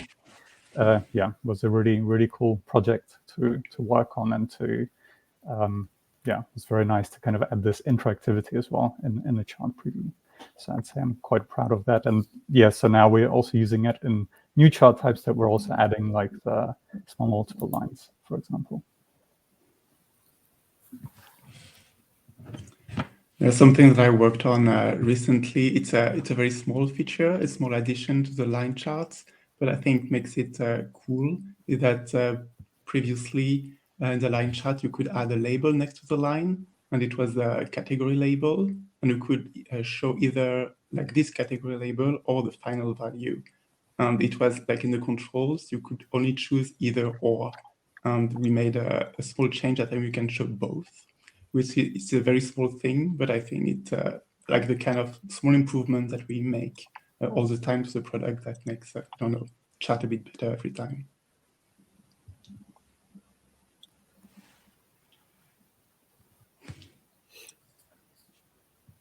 I don't know if we actually have a moderator choosing our questions. We have a lot of questions. I guess I can pick one. Does anyone want to? Oh, it's a bit technical. Hi. Hello, Guillermina. The questions.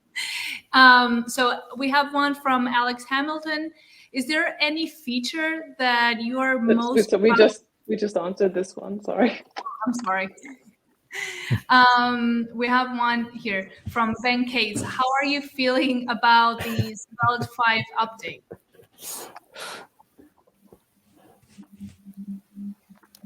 Who wants to take it? I mean, it seems like I can't claim I fully understand all of the benefits of the new rune syntax, but I trust Rich and the team behind Svelte. Perhaps I should give a bit more context to those non-Svelte developers watching, actually. So we write a lot of our code, particularly the app front end, where you log in, the dashboard and sort of things, in a language called Svelte, which is developed by a guy called Rich Harris, I believe while he was working at the New York Times, although he's no longer there. And we're starting to write some of our visualization code in Svelte as well, including the multiple line charts we wrote in Svelte. And the team behind Svelte recently announced that they are making some big changes to the language, introducing something called runes that changes the way you write Svelte. As I said, I think I sort of understand the reasons why they're doing it. I think I'm sure there are benefits. I will miss some of the magic of the existing Svelte syntax. But it does seem more compatible potentially with TypeScript, which we're adopting more and more. Great. Yeah, I think also, sorry, I would just add one small thing. I think, or two small things. I think one thing that's good about it, I mean, again, I have not looked super deeply into it yet, but the fact that you can kind of implement it incrementally, so it doesn't have to be like this binary switch. So we can sort of slowly work our way into that. And I do think that as fun as the Svelte magic is, like it's better in sort of very small constrained context. Like if you're this magic, it makes things very hard to follow when you're dealing with very complicated stuff. And when in the Datawrapper code base, because we are considering so many different things, it might be helpful to have a bit more of a structure there. Cool. Thank you. We have one from David R. Thanks for the insights and demo. Do you have any write-ups or information on implementing unit tests for visualization components? Curious about how to implement them from a development perspective.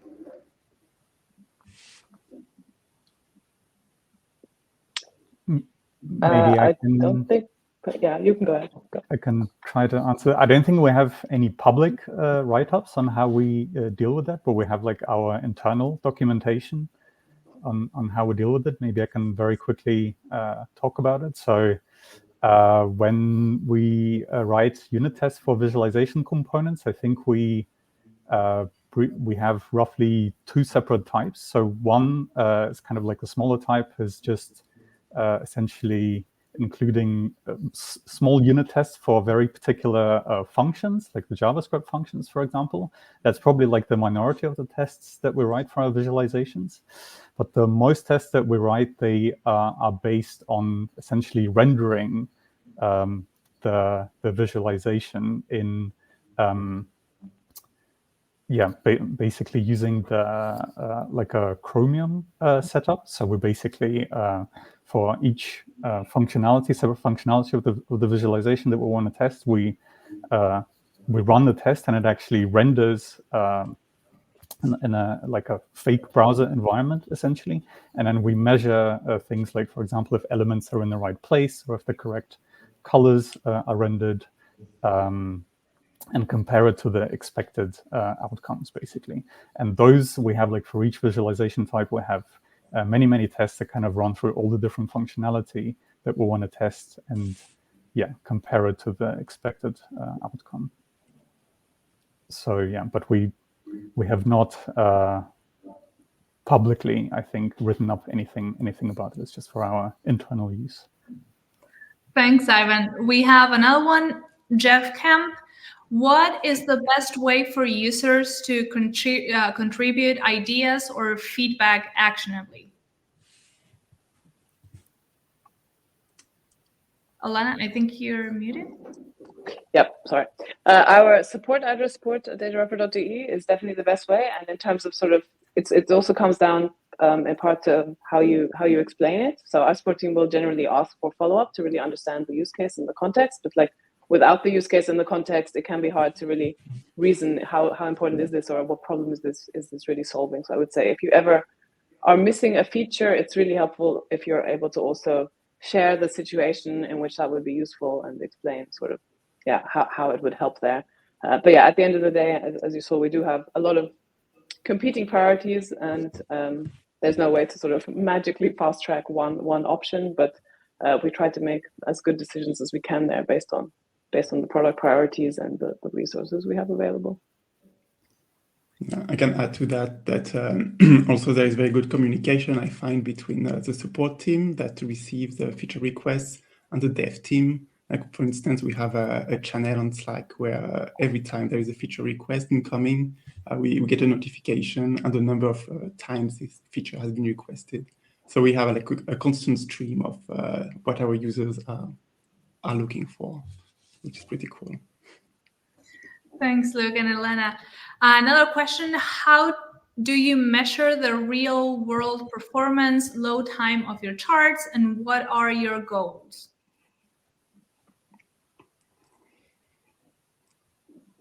I mean, there are a number of things that we could measure there.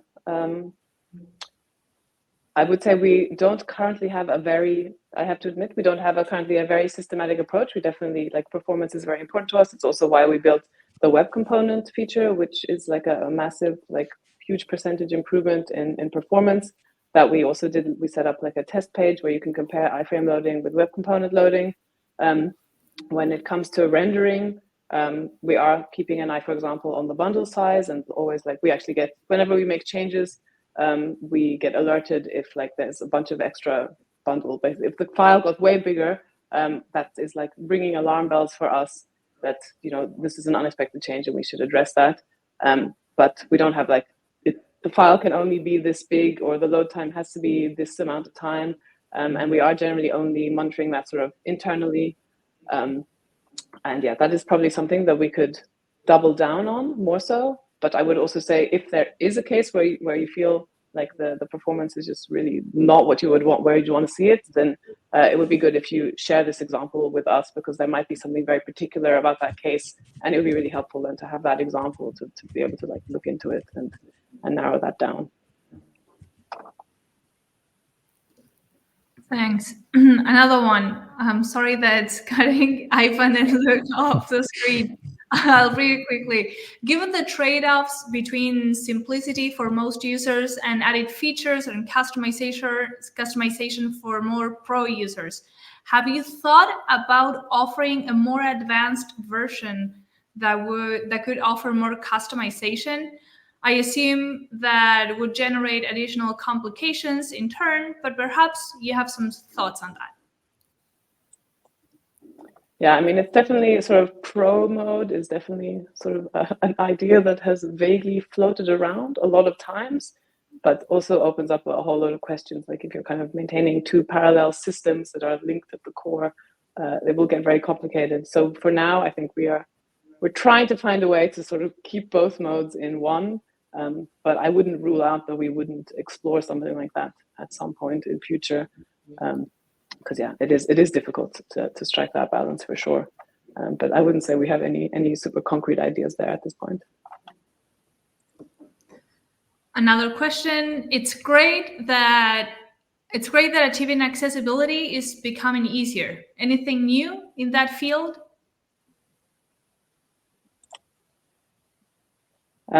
Not specifically new. I mean, we are just sort of trying to maintain so far a specific level with every edition. You know, we make sure that there are automatic alt text, and you also have this option to choose your own alt text, which will generally be sort of the best thing. Like the chart, you're using it to tell a story visually. If you want to tell that story to somebody who's not able to see it in the same way, you should probably write it. One thing that would be interesting to explore, but we haven't fully reached that, is sort of more keyboard operability of chart elements themselves. So if any interactive elements, which there are some, like search and tables, you can, or the buttons, pagination tables, like for the zoom In maps, you can get to those with the keyboard, but you can't really sort of navigate the individual items in the visualizations themselves, which probably in a chart with like loads and loads of data points, that doesn't necessarily make sense. But maybe in smaller ones it could, and that could be something to explore. Although we do also offer the CSV download function, which does enable somebody who's using assistive technology to navigate that data in sort of the software of their own choosing. So it's a tricky balance to strike about what's going to bring a meaningful improvement. But yeah, definitely something that we would like to look more into. Thanks. One other question. In terms of avoiding product and feature development delays, do you mind reiterating how you balance the choice to ship a new feature and get feedback about how users use the MVP versus shipping in a product or feature too early?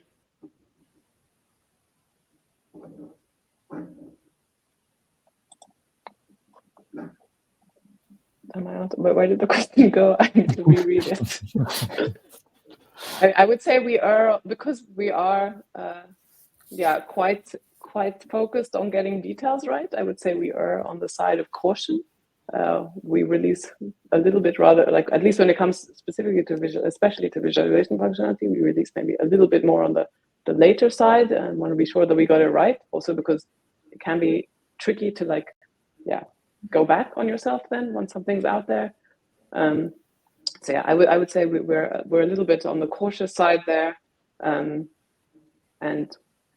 yeah, maybe we will explore like releasing more rough MVPs or maybe like beta releases to sort of select user groups or opt-in, but that hasn't been something that we've done so far, but could definitely be a way to sort of explore releasing earlier stage stuff and getting feedback earlier. Thanks. Now, I don't think we have more questions for the audience. If you do, I'll give them a chance of these last minutes to ask the last questions. In the meantime, I want to ask each of you to answer this question. Elana, in your presentation, you were talking about the steps from deciding what to build to implementing the feature. You talked about research and the idea collection, discussing in groups, defining the MVP, building it, the review process. Which of these steps that you went through, that you explained, which one do you enjoy the most and why? You have to choose who answers first, not me. Okay, Elliot goes first. Sure. I mean, I've got to say, there's nothing. For me, nothing compares to when you've locked down the spec and you know what you're building, and you start with a blank slate and just start creating something from nothing. I always find that incredibly exciting and rewarding. It's always the best part of the project for me. Ivan? I think for me it's different from project to project, but for example, when working on the small multiple lines, I feel like I particularly enjoyed sitting down and thinking through the annotations feature and kind of thinking how exactly it could work in the context of multiple lines. So sort of really brainstorming and coming up with ideas of how it could be implemented and fit into that new chart type, and then also kind of look at the technically how it could be possible. So kind of this exploratory work before the sort of coding begins. I found that very exciting in this project, but I think it will be different depending on the project, I would say. Good. Elana? It's a difficult question. I feel like they're all good. I like launching. It's very nice. No, I do. I think the exploration phase, especially from a technical perspective, where you're like, I have this idea, but I don't know if or how it could work, and then kind of just, as Ivan said, sort of exploring how it could fit. Also, maybe even prototyping a bit. It like delivers rewards very quickly, and it's like exploratory. It's creative, so that's nice. And I would, also agree with Elliot that like once you kind of know mostly what you want to do, and you can just like go and do it and see quick results, and are not yet busy caught up in the details that always come at the end and make things a bit more of a slog. That part is also definitely very satisfying as well. Good. And finally, Luke? I think I also really enjoy the prototyping phase. And I especially like the problems that are properly related to visualization. Like, for instance, we always make sure that labels don't overlap in our visualizations, and prototyping the kind of algorithm that create this, that prevent labels from overlapping. This is the kind of thing that I like and that are really specific to visualization. So this is cool.